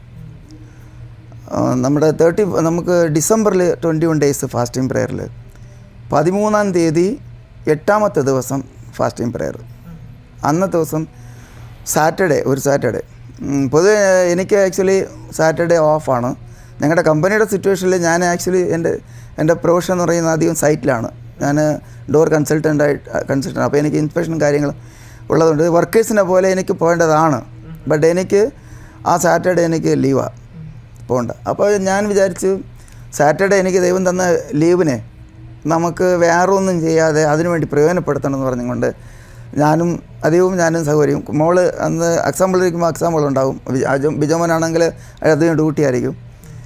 ഞങ്ങൾ രണ്ടും പ്രത്യേകിച്ചും ആ ദിവസം സാറ്റർഡേ രാവിലെ ബ്രേക്ക്ഫാസ്റ്റൊക്കെ കഴിച്ചിട്ട് ഇതിനു വേണ്ടി ഞങ്ങൾ സമയം മാറ്റിവെക്കും. അതിൽ ഞങ്ങൾ പ്രാർത്ഥന പറഞ്ഞ് ഞങ്ങൾ ചർച്ചിൻ്റെ തന്നെയായിരിക്കും. ആദ്യം 2 പാട്ട് പാടും. പിന്നെ നമ്മൾ അടുത്ത ആഴ്ചയുടെ സങ്കീർത്തനത്തിന് ഞങ്ങൾ വായിച്ചിട്ട് അതിലെന്തെങ്കിലും നമുക്ക് ഹൃദയത്തിൽ ഒന്ന് തോന്നിക്കഴിഞ്ഞാൽ അതിനെ വെച്ച് ഞങ്ങൾ രണ്ടുപേരും മാറി മാറി ഡിസ്കസ് ചെയ്യും. അത് കഴിഞ്ഞിട്ട് അന്നത്തെ ദിവസത്തിൻ്റെ നമുക്ക് സദൃശവാക്യമാണെങ്കിൽ 31 അധ്യായമുണ്ടല്ലോ.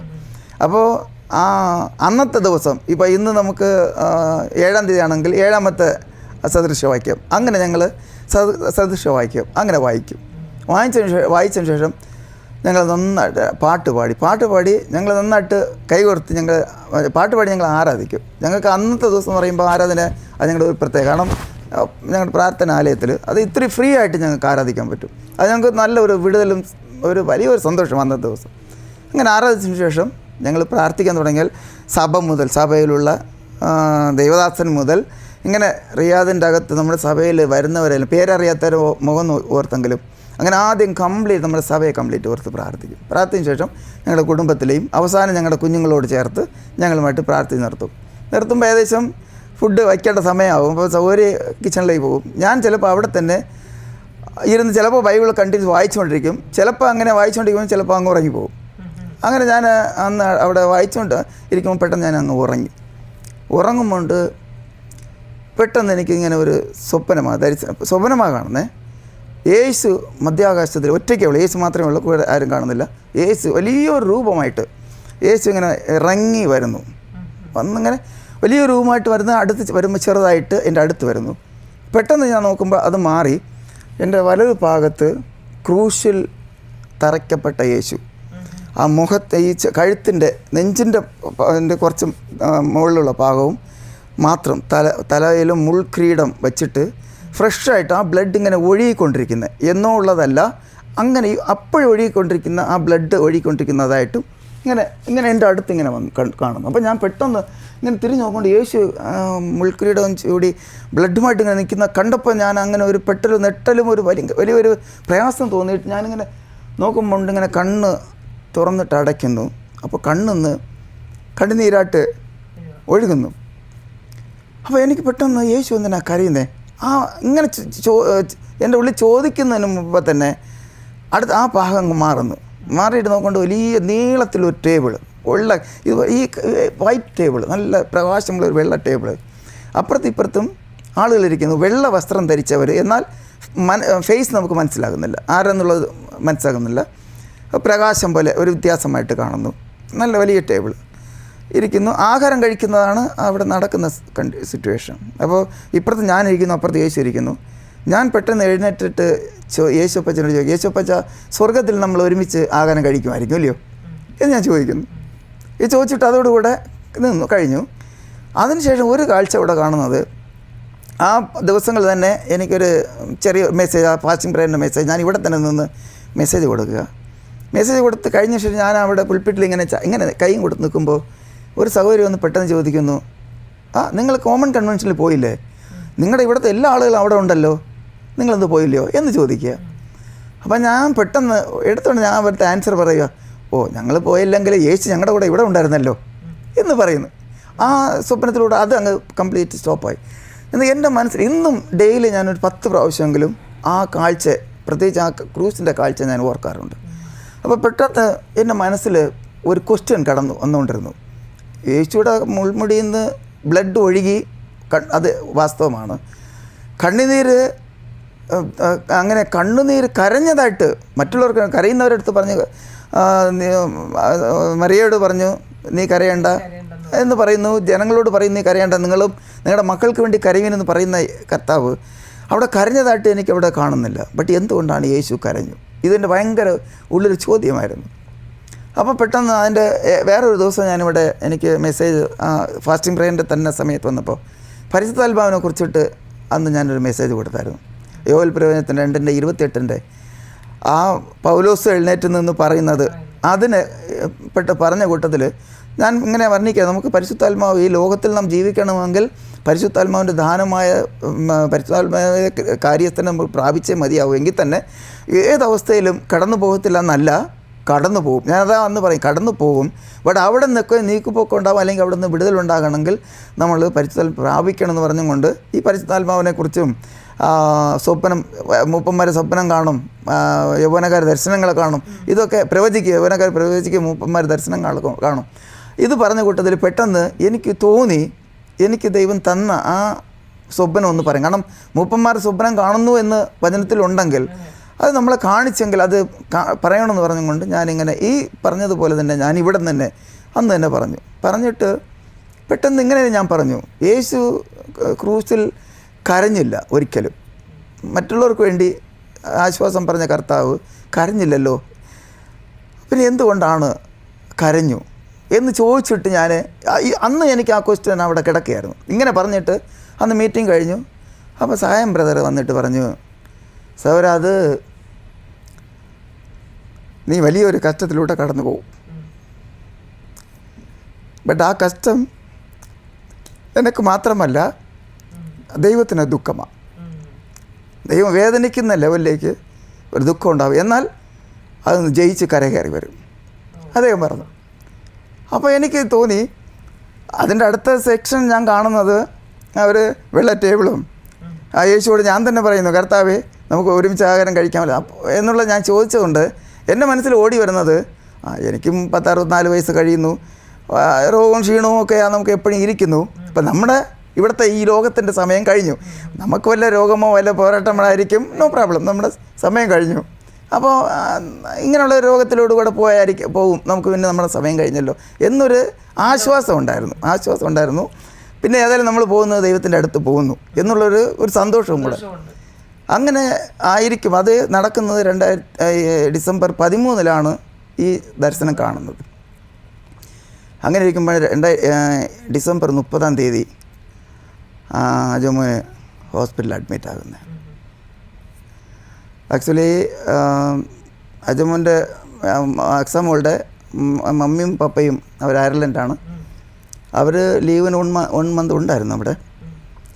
അവർ വന്നിട്ട് അവർ തിരിച്ച് അവർ എയർപോർട്ടിലേക്ക് കൊണ്ടുപോകുമ്പോഴേക്കും അവന് ഒരുമാതിരി നെഞ്ചിലൊരുമാതിരി പെയിൻ ഉണ്ടെന്ന് പറഞ്ഞു.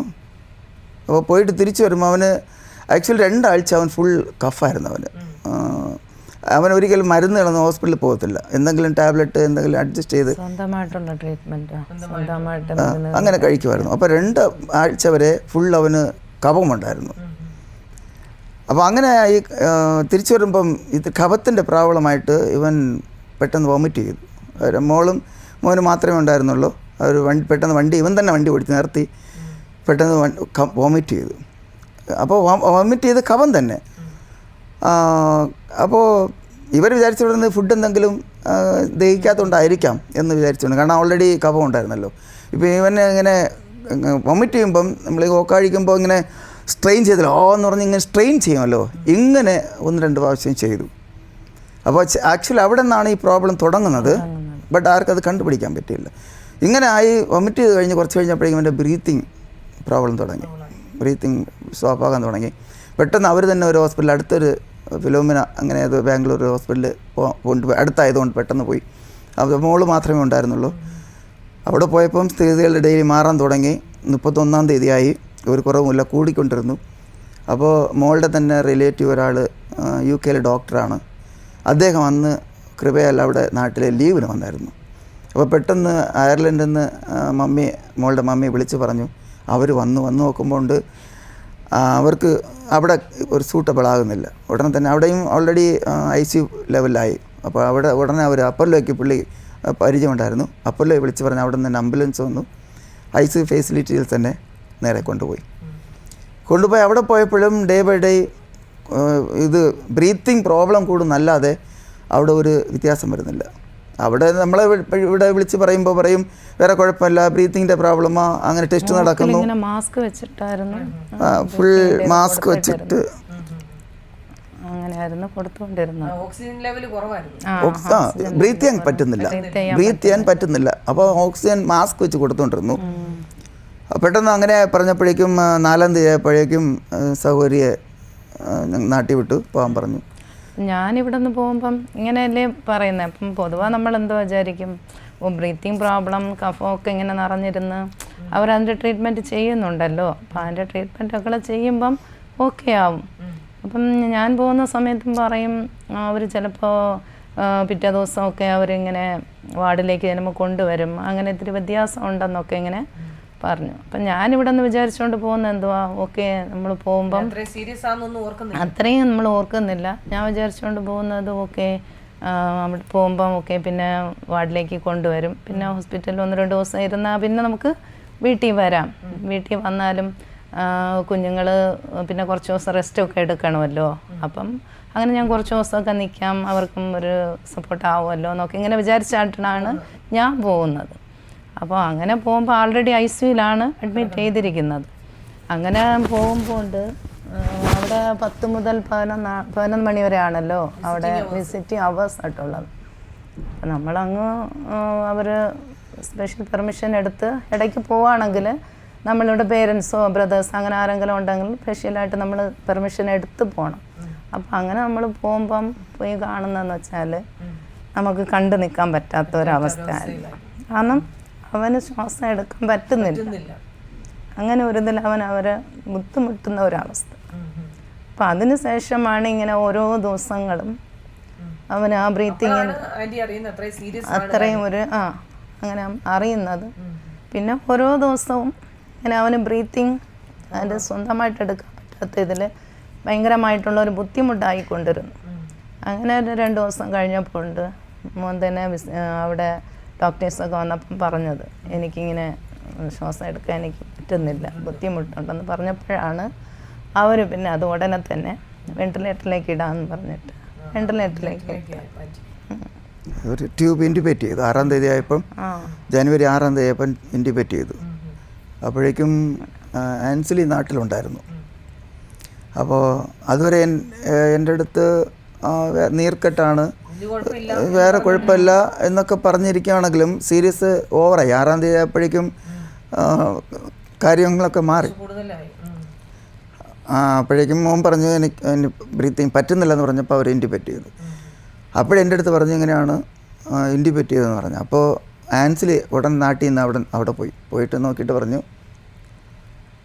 എത്രയും പെട്ടെന്ന് വരണം, നമ്മൾ ഉദ്ദേശിക്കുന്ന പോലെ അല്ല. ഞാനും ബിജോ മോനും അക്സമോളും കൂടെ ഉണ്ടായിരുന്നു. ഞങ്ങളവിടെ പോയി. അപ്പോൾ പോകുമ്പോൾ തന്നെ അവർ പറഞ്ഞു നിങ്ങൾ അവിടെ ചെന്നിട്ട് അവൻ്റെ അടുത്ത് ഇമോഷണൽ ആകരുത്, കാരണം എന്നാൽ നന്നായിട്ട് മാസ്ക് ഉണ്ടെങ്കിലും ട്യൂബ് ഇരിക്കുന്നെങ്കിലും എല്ലാ കാര്യങ്ങളും അവൻ അറിയാം. അപ്പോൾ നമ്മളവിടെ 6-ാം തീയതി പോയപ്പം ഒരു പിതാവോ മാതാവോ കണ്ടിരിക്കാൻ പറ്റാത്ത ഒരു അവസ്ഥയിലായിരുന്നു. പെട്ടെന്ന് അവർക്ക് അറിയുന്നില്ല എന്ത് സംഭവം എന്ന് അവരറിയും. ഇത്രയും ദിവസമായിട്ട് അവർ സംഭവം അറിയില്ല. അത് റീസൺ എന്ന് പറഞ്ഞാൽ അന്ന് അവൻ സ്ട്രെയിൻ ചെയ്ത് വൊമിറ്റ് ചെയ്തപ്പം ഈ ഫുട്പാത്ത് പൈപ്പിൽ സ്റ്റമക്കിൻ്റെ ജോയിൻറ്റിൻ്റെ അടുത്ത് നിന്ന് ക്രാക്കായി. അത് 1.5 സെൻറ്റിമീറ്റർ 1.5 സെൻറ്റിമീറ്ററിൻ്റെ ലെങ്ത്തിൽ ക്രാക്കായി. അപ്പോൾ ഈ കുടിക്കുന്ന വെള്ളമോ ഈ ഈ എന്തെങ്കിലും ഉമിഴ്നീരൊക്കെ പോകുന്നത് കുറച്ച് ലങ്സിൻ്റെ പോക്കറ്റുകളും കുറച്ച് സ്റ്റമക്കിലും പോകുന്നു, കുറച്ച് ലങ്സിൻ്റെ പോക്കറ്റിലും പോകുന്നു. അങ്ങനെയാണ് ഇതായത് പ്രശ്നമാകുന്നത്. അപ്പോൾ ഇത് അങ്ങനെ ഇരിക്കുമ്പം തന്നെയായിരുന്നു നമ്മളുടെ മമ്മിയും പപ്പയും എല്ലാം അവർ ആൾറെഡി പോയി ഒരാഴ്ച ആകുന്നതേ ഉള്ളൂ. പിന്നെ മോനെ പിന്നെ ഇങ്ങനെ ഒരു സിറ്റുവേഷനിലായപ്പോണ്ട് അവർ പിന്നെ പെർമിഷൻ എടുത്ത് വീണ്ടും അവർ വരികയായിരുന്നു. അവർ ഹോസ്പിറ്റലിൽ വന്നത് ഇത്തിരി ഞങ്ങൾക്ക് നല്ല ഒരു ബലമായിരുന്നു. കാരണം ഹോസ്പിറ്റലിലെ ഡോക്ടേഴ്സ്മാരുടെ അടുത്ത് പോയി സംസാരിച്ച് അവിടുത്തെ ഓരോ മെഡിക്കൽ ഫീൽഡ് ആയത് കാരണം ഓരോ കാര്യങ്ങളും സംസാരിച്ച് ഞങ്ങളുടെ അടുത്ത് എന്തുവാ അതിൻ്റെ കാര്യം എന്തുവാന്നുള്ളത് ഡീറ്റെയിൽസായിട്ട് ഞങ്ങളുടെ അടുത്ത് പറഞ്ഞു തരാനും, അതുകൊണ്ട് നമുക്ക് അതിൻ്റെ എന്തുവാ വിഷയമുള്ളതൊക്കെ നമുക്ക് മനസ്സിലാക്കി അത് അനുസരിച്ചിട്ട് നമുക്ക് പ്രാർത്ഥിക്കാനും ഓരോരുത്തർക്കും നമുക്ക് അപ്ഡേറ്റ് നമ്മൾ കൊടുക്കുമായിരുന്നല്ലോ. അങ്ങനെ എല്ലാം അപ്ഡേറ്റ് കൊടുത്തുകൊണ്ടിരുന്നു. അതനുസരിച്ചിട്ട് ഓരോരുത്തരും ഉള്ള പ്രാർത്ഥനയും ആ ഒരു കണ്ണുനീരും എല്ലാം ദൈവത്തിൻ്റെ ഒരു വലിയ പ്രവൃത്തി അവിടെ കാണാൻ സാധിച്ചു. അതെ. അപ്പോൾ 6-ാം തീയതി ആയപ്പോഴേക്കും അവർക്ക് എങ്ങനെയെങ്കിലും CT സ്കാൻ എടുക്കണം. കാരണം already body over body move ചെയ്യാൻ പോലും പറ്റത്തില്ല, ഫുൾ ഓക്സിജൻ ഇൻഡിബേറ്റ് ചെയ്തിരിക്കുന്നു. ICU 3rd ഫ്ലോറിൽ, CT സ്കാന് ഗ്രൗണ്ട് ഫ്ലോറിൽ. അപ്പോൾ അവർക്ക് ഇത്രയും ഷിഫ്റ്റ് ചെയ്യുമ്പോൾ അവർ പറയുന്നത് ചിലപ്പോൾ കാർഡിയാക് അറസ്റ്റ് വരാൻ സാധ്യതയുണ്ട്, ഇത് ഹൈ റിസ്ക് ആണ് എന്നൊക്കെ അവർക്ക് തന്നെ സംശയങ്ങളായി. അപ്പോൾ ഞങ്ങളുടെ റിലേറ്റീവ് അദ്ദേഹം പറഞ്ഞു, അയാൾ കുറച്ച് മെഡിക്കൽ കാര്യങ്ങൾ അവിടെ ഐഡിയകൾ കൊടുത്തു. ഇതിൽ പ്ലസ് പോയിൻ്റ് എന്ന് പറഞ്ഞാൽ ദൈവത്തിൻ്റെ വലിയ ദയ എന്ന് പറഞ്ഞാൽ, ഇപ്പോൾ പൊതുവേ നമ്മളെ സൈഡിൽ നിന്ന് ഏതെങ്കിലും ഡോക്ടേഴ്സ് ഉണ്ടാവും, അവരുടെ അടുത്ത് ഐഡിയ കൊടുക്കുകയാണെങ്കിൽ അഭിപ്രായം പറയുകയാണെങ്കിൽ അവർ വേറെ രീതിക്ക് അവർ അക്സെപ്റ്റ് ചെയ്ത് അല്ലെങ്കിൽ ഇതാകും. ബട്ട് അത് ഇവർ പറയുന്നതൊക്കെ അവർ കൂടെ അക്സെപ്റ്റ് ചെയ്ത് അത് കൂടെ അതിനെ സപ്പോർട്ട് ചെയ്യുമായിരുന്നു. അപ്പോൾ അവർ തന്നെ പറഞ്ഞു, ഞങ്ങളുടെ കൺസൾട്ടൻ്റ് അവരുടെ കൺസൾട്ടൻ്റ് കൂടെ തന്നെ നിൽക്കാം.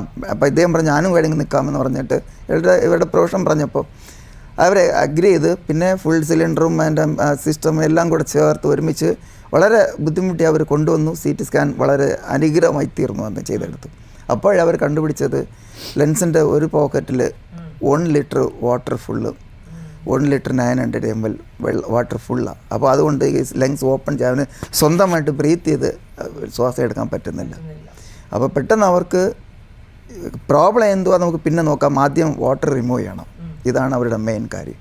അപ്പോൾ ഉടനെ തന്നെ അവർ 2 സൈഡും 2 ട്യൂബ് ഇട്ട് ഫ്ലൂയിഡ് റിമൂവ് ചെയ്യുമ്പം ഫ്ലൂയിഡ് കംപ്ലീറ്റ് വരത്തില്ല, ഈ ക്വാണ്ടിറ്റി കിടക്കുന്ന ക്വാണ്ടിറ്റി വരത്തില്ല. അവർ നോക്കുമ്പോൾ ഉണ്ട് ഇവിടെ ഇവിടെ എടുത്ത് അവർ കൾച്ചറിന് അയക്കുമ്പോൾ ഉണ്ട് നമ്മുടെ വയറ്റിൻ്റെ ഉള്ളിൽ ദഹിക്കാൻ വേണ്ടിയിട്ടുള്ള ഒരു നല്ല ബാക്ടീരിയ ഇൻഡോകോക്കി, അങ്ങനെ എനിക്ക് മെഡിക്കൽ ലാംഗ്വേജ് അറിയത്തില്ല അവർ പറയുന്നത്. ആ ബാക്ടീരിയ നല്ല ബാക്ടീരിയ ആണ് അത് വയറ്റിൽ. ബട്ട് ഈ ബാക്ടീരിയ ലങ്സിൽ പോയപ്പോൾ അവിടെ ന്യൂമോണിയ ആയി. ബട്ട് അവർക്കത് മനസ്സിലാകുന്നില്ല, ലങ്സിൻ്റെ സ്റ്റൊമക്കിലുള്ള വൈറസ് എങ്ങനെയാണ്, ബാക്ടീരിയ എങ്ങനെയാണ് ലങ്സിൽ പോയത്, അതിന് അവർക്ക് പിടികിട്ടുന്നില്ല. ബട്ട് ഇത് എങ്ങനെയായാലും ഇത് കംപ്ലീറ്റ് ചെയ്യണം റിമൂവ് ചെയ്യണം എന്നുള്ള ആ തിടുക്കത്തിൽ അവർ എന്ത് ചെയ്യണം എന്നുള്ള ഇത് നോക്കുമ്പോൾ പെട്ടെന്ന് പിന്നെ അവർ പറഞ്ഞു അവിടെ സർജറി ചെയ്ത് അതിനെ എടുക്കുമ്പോൾ കൊണ്ട് ഇത് ഫുൾ വരുന്നില്ല. കാരണം അത് ഇത്രയും 6 ദിവസം കൊണ്ട് ഈ ഇതുമായി ന്യൂമോണിയ ആയി, അതിൻ്റെ ഇടയ്ക്ക് അത് ഈ പൾസായിപ്പോയി അവിടെ. അപ്പോൾ ഡോക്ടർ ഞങ്ങളെ പിന്നെ എക്സ്പ്ലെയിൻ ചെയ്ത് തരുന്നത്, അതിന് പറഞ്ഞു തരുന്നത്, നമ്മളൊരു ബ്ലഡ് വെള്ളത്തിൽ ഇട്ടിട്ട് നനഞ്ഞതിന് ശേഷം നമ്മൾ എടുക്കുമ്പോൾ എങ്ങനെ ആകും ആ കണ്ടീഷനിൽ ലെൻസിൻ്റെ പോക്കറ്റായിരുന്നു. അപ്പോൾ അദ്ദേഹം ആക്ച്വലി 3 മണിക്കൂറിൻ്റെ സർജറി എന്ന് പറഞ്ഞാൽ പോയത്. അന്ന് ഒരു ഫ്രൈഡേ ആയിരുന്നു, നമ്മളിവിടെ എല്ലാം പ്രാർത്ഥിക്കായിരുന്നു. ഞങ്ങളുടെ ഹോസ്പിറ്റലിൽ തന്നെ അവർക്ക് ഒരു ബിൽഡിങ്ങിൽ റൂം റെൻ്റ് ഉണ്ടായിരുന്നു, ഞങ്ങൾ അവിടെയായിരുന്നു ഫുൾ. ഞങ്ങളിവിടെ നിന്ന് പോയ അന്ന് മുതൽ 1 മാസം വരെ മോൻ ഡിസ്ചാർജ് ആകുന്നവരെ ഞങ്ങൾ 2 ഫാമിലിയും ഞങ്ങളുടെ റൂമിലായിരുന്നു. അത് ഞങ്ങൾക്കൊരു പ്രാർത്ഥനാലയമായിരുന്നു. ദൈവദാസന്മാരും പല ദൈവദാസന്മാരും എപ്പോഴും, കാരണം 1 മണിക്കൂറേ ഒരു ദിവസം വിസിറ്റിംഗ് ഉള്ളൂ, രാവിലെ 10 മുതൽ 11 മണി വരെ. ഇത് കഴിഞ്ഞാൽ പിന്നെ ഞങ്ങളെല്ലാവരും ആ റൂമിൻ്റെ അകത്ത് പ്രാർത്ഥനയും ആ വിഷയങ്ങളും മാത്രമേ ഉണ്ടായിരുന്നുള്ളൂ.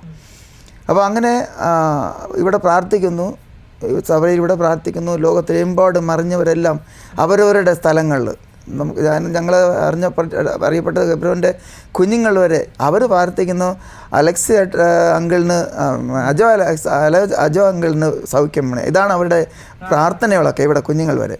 അത് മാത്രമല്ല ലോകത്തിൻ്റെ നമ്മുടെ സഹോദരങ്ങളുടെയും അവരുടെ ചർച്ചകൾ, അവരുടെ ഗ്രൂപ്പുകൾ ഇങ്ങനെ അറിയാത്തവർ ഞങ്ങൾ പിന്നെ വാട്സാപ്പിൽ അവരുടെ മെസ്സേജുകളൊക്കെ കേട്ടായിരുന്നു. അങ്ങനെയൊക്കെ ഇരുന്ന് പ്രാർത്ഥിക്കുന്നതാണ്. അപ്പോൾ ഡോക്ടർ ഞങ്ങളുടെ അടുത്ത് പിന്നെ പറഞ്ഞ ഒരു സാക്ഷ്യം പറഞ്ഞായിരുന്നു.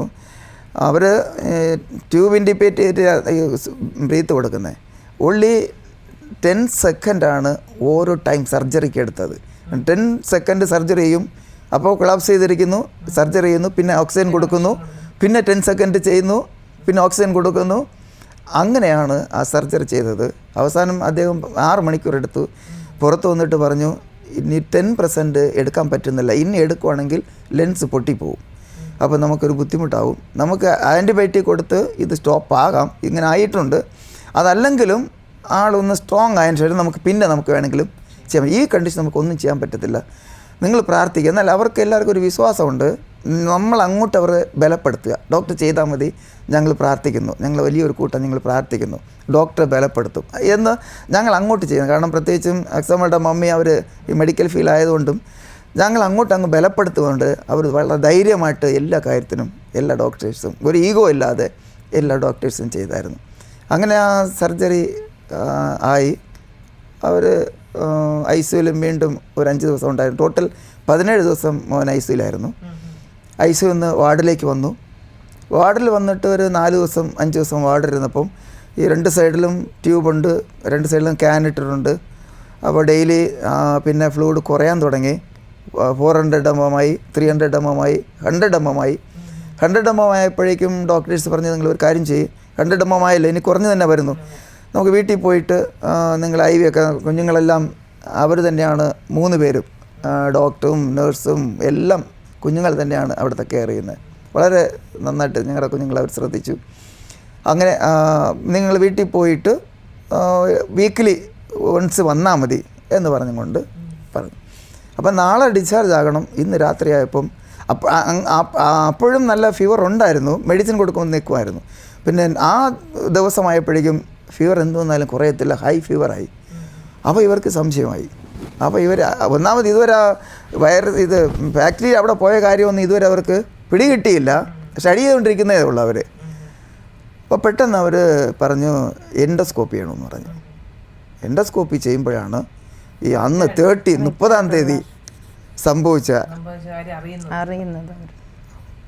അങ്ങനെ അറിയുന്നത്. അപ്പോൾ അവർ വിളിച്ചിട്ട് പറഞ്ഞു ഇതിപ്പം നമ്മൾ ഉദ്ദേശിക്കും പോലെ അല്ല, ഇത് സംഭവിക്കും, ഇത് ക്രാക്ക് ഉണ്ടാകും. അപ്പോൾ ഇത് ക്രാക്കായപ്പോഴാണ് ഈ ബാക്ടീരിയ അവിടെ പോയതും ന്യൂമോണിയ ആയതും ഈ വിഷയങ്ങളൊക്കെ വന്നതും. അപ്പോൾ ഇത് സംഭവിക്കും, ആളുകൾക്ക് സംഭവിക്കും. ബട്ട് ഇത് സംഭവിച്ചു കഴിഞ്ഞാൽ 2 സിംറ്റംസ് ഉണ്ട് ഇതിൽ. ഒന്ന്, നമ്മൾ ഉമിഴ്നീരിൽ ബ്ലഡ് കൂടെ ഉണ്ടാകും. 2, ആ സ്ഥലത്തിൽ ഇങ്ങനെ സ്വെല്ലിങ് ആവും, ഏത് ഭാഗത്തിൽ ക്രാക്കായി അവിടെ സ്വെല്ലിങ് ഉണ്ടാവും. ഇത് 2 ഇവനില്ല. അതുകൊണ്ട് ഇവർക്ക് ഒരിക്കലും അങ്ങോട്ട് മൈൻഡ് ചെയ്തില്ല. അതുപോലെ അല്ലെങ്കിൽ ഈ ആൽക്കഹോൾ കുടിക്കുന്നവർക്കും കൂടെ സംഭവിക്കാം. അപ്പോൾ ഈ വിഷയങ്ങളൊന്നും ഇല്ലാത്തതുകൊണ്ട് അവർക്ക് ആ ബുദ്ധി പോകുന്നില്ല. എങ്ങനെയെങ്കിലും ഇവന് ട്രീറ്റ്മെൻറ്റ് ചെയ്ത് ഇരുന്ന റിസ്ക് എന്ന് പറഞ്ഞാൽ ചില ദേവാസന്മാരുടെ സാക്ഷ്യങ്ങൾ പിന്നെ നമുക്ക് കേൾക്കുമ്പോൾ അറിയാം. എന്ന് പറഞ്ഞാൽ 30%, ചിലർ പറയുന്നത് 10%, ഡോക്ടേഴ്സ് പറയുന്നത് 10% ഹോപ്പ് ഉള്ളതെന്നാണ് പറയുന്നത്. അപ്പോൾ അങ്ങനെ ഇരിക്കുമ്പോൾ എങ്ങനെയെങ്കിലും ഇവനെ ഒന്ന് സേവ് ചെയ്യണമെന്നുള്ളതാണ് അവരുടെ ആദ്യത്തെ ചിന്ത. ബാക്കിയുള്ളതൊന്നും നോക്കിയില്ല. അങ്ങനെയാണ് ഈ ലെവലിലേക്ക് മാറ്റിയെടുത്തപ്പം ഡോക്ടേഴ്സിനെ വലിയ ഹാപ്പിയായി, പെട്ടെന്ന് ഇങ്ങനെയൊക്കെ എടുത്ത് ശരിയാക്കിയത്. പിന്നെ ആണ് ഈ ക്രാക്ക് കണ്ടുപിടിച്ചിട്ട് പറഞ്ഞ് ഇനി നമുക്ക് ലാപ്രോസ്കോപ്പി ചെയ്യാം, ബട്ട് ഇത് കണ്ടുപിടിച്ചാൽ ഇത് ക്രാക്കായ 48 hours ഉള്ളിൽ ഇത് ചെയ്യേണ്ട ഒരു സർജറിയാണ്. ഈ 48 hours കഴിഞ്ഞാൽ ഇപ്പം നിങ്ങളുടെ സംഭവിച്ചിരിക്കുന്നത് 22 ദിവസമായി, 22 days ബാക്കാണ് ഇവർ അറിയുന്നത്. അപ്പോൾ അവരുടെ സ്ഥലം നമുക്ക് ചിന്തിക്കാൻ പോലും പറ്റത്തില്ല. മാംസം 22 ദിവസം കഴിയുമ്പോൾ എങ്ങനെ ആകും എന്നുള്ളത്. അതുകൊണ്ട് ലാപ്രോസ്കോപ്പി ചിലപ്പോൾ എങ്ങനെയൊന്നും സക്സസ് ആയില്ലെങ്കിൽ നമുക്ക് ഓപ്പൺ സർജറി ചെയ്യേണ്ടിയിരിക്കും എന്ന് പറഞ്ഞു. അപ്പോൾ അന്ന് അവിടെ കൺസൾട്ടൻറ്റ്, അവിടെ സർജന് എല്ലാം കൂടെ ഇരുന്നിട്ട് ആ ഹോസ്പിറ്റലിലുള്ള ഫേമസ് ഡോക്ടേഴ്സായി അവരൊക്കെ. അപ്പോൾ അവരവിടെ ഇരുന്നും കൊണ്ട് ഞങ്ങളെല്ലാ ഫാമിലീസ് എല്ലാ മെമ്പേഴ്സും ഉണ്ട്. ഞങ്ങൾ 7 പേര്, 2 ഫാമിലീസിൻ്റെ ഞങ്ങളുടെ പാരൻസ് ഉണ്ടായിരുന്നു, കുഞ്ഞുങ്ങളുണ്ടായിരുന്നു. അപ്പോൾ അവർ പറഞ്ഞു ഞങ്ങൾക്ക് വരഞ്ഞ് കാണിച്ചു തരും, എല്ലാം അദ്ദേഹം ഡ്രോയിങ് ഇട്ട് കാണിച്ചു തരും, എന്തൊക്കെ സംഭവിക്കും, എങ്ങനെയായിരുന്നു, എങ്ങനെയാണെന്നുള്ളത് മനസ്സിലായി. അതിനും അപ്പോൾ ഇതിനെ എങ്ങനെ ചെയ്യണം എന്നുള്ളത് നമുക്ക് പറഞ്ഞിട്ട് പറയാം, നിങ്ങൾ പുറത്ത് പോയി റിസ്ക് ആയതുകൊണ്ട് അവർക്ക് തന്നെ അത് ബുദ്ധിമുട്ടായതുകൊണ്ടാണ് നിങ്ങൾ പുറത്തു പോയി പാരൻസ് ഇല്ലല്ല പുറത്ത് പോയി ഡിസ്കസ് ചെയ്തിട്ട് വന്നിട്ട് തീരുമാനിച്ച് വരാമെന്ന് പറഞ്ഞു. അപ്പോൾ മോളുടെ മമ്മി അടുത്ത് സംസാരിക്കുമ്പോൾ പെട്ടെന്ന് എന്നെ നോക്കി.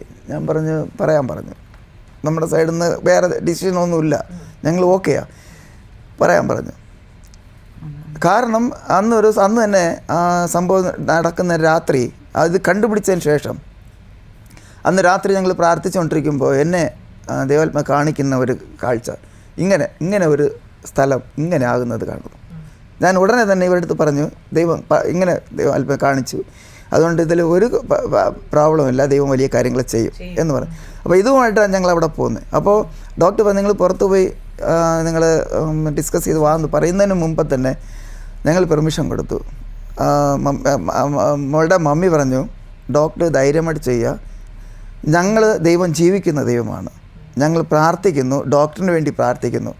48 മണിക്കൂറിൽ ഒരു വൂണ്ട് എങ്ങനെ ഉണ്ടാകുമോ ഡോക്ടറിന് അതുപോലെ തന്നെ കാണും, ഡോക്ടർ ചെയ്താൽ മാത്രം മതി, ദൈവം ഡോക്ടറെ കൂടെ. ആക്ച്വലി അവർ വിശ്വാസികളല്ല, അവർ നോർമലി ഒരു ഹിന്ദു ബാക്ക്ഗ്രൗണ്ടൊക്കെ ആയിരിക്കും അവർ. ഇങ്ങനെ പറഞ്ഞപ്പോഴേക്കും അവർക്ക് കുറച്ചുകൂടി ധൈര്യമായി. നെക്സ്റ്റ് ഡേ തന്നെ സർജറിക്ക് അപ്പോയിൻ്റ് ചെയ്തു. സർജറി കഴിഞ്ഞു. പുറത്തു വന്ന് അച്ഛമ്മളെ കണ്ടപ്പോൾ കെട്ടിപ്പിടിച്ചിട്ട് പറയുക, നിങ്ങൾ പറഞ്ഞത് നിങ്ങളുടെ ദൈവം വലിയ ദൈവമാണ്, 22 ദിവസത്തിൻ്റെ പോലെ അല്ല, വെറും 48 മണിക്കൂറപ്പോലെ നിങ്ങൾ പറഞ്ഞതുപോലെ അതുപോലെ തന്നെയായിരുന്നു. വളരെ വളരെ അനുഗ്രഹമായിട്ട് സർജറി കഴിഞ്ഞു. അതുമാത്രമല്ല അവിടുത്തെ ഡോക്ടേഴ്സ് ആയാലും നഴ്സസ് ആയാലും മോൻ്റെ ഒരു പ്രത്യേകത ഇതാണ്. കാരണം ഇവരൊരു പ്രാർത്ഥിക്കുന്നവരായെന്നുള്ളതും അതുകൊണ്ട് അവർക്കത് വലിയ ബുദ്ധിമുട്ട് പോലെ തോന്നാത്ത വിധമായിട്ട് ദൈവം അവിടെ ചെയ്യും. കാരണം വലിയൊരു കൂട്ടം പ്രാർത്ഥിക്കുന്നതല്ലേ.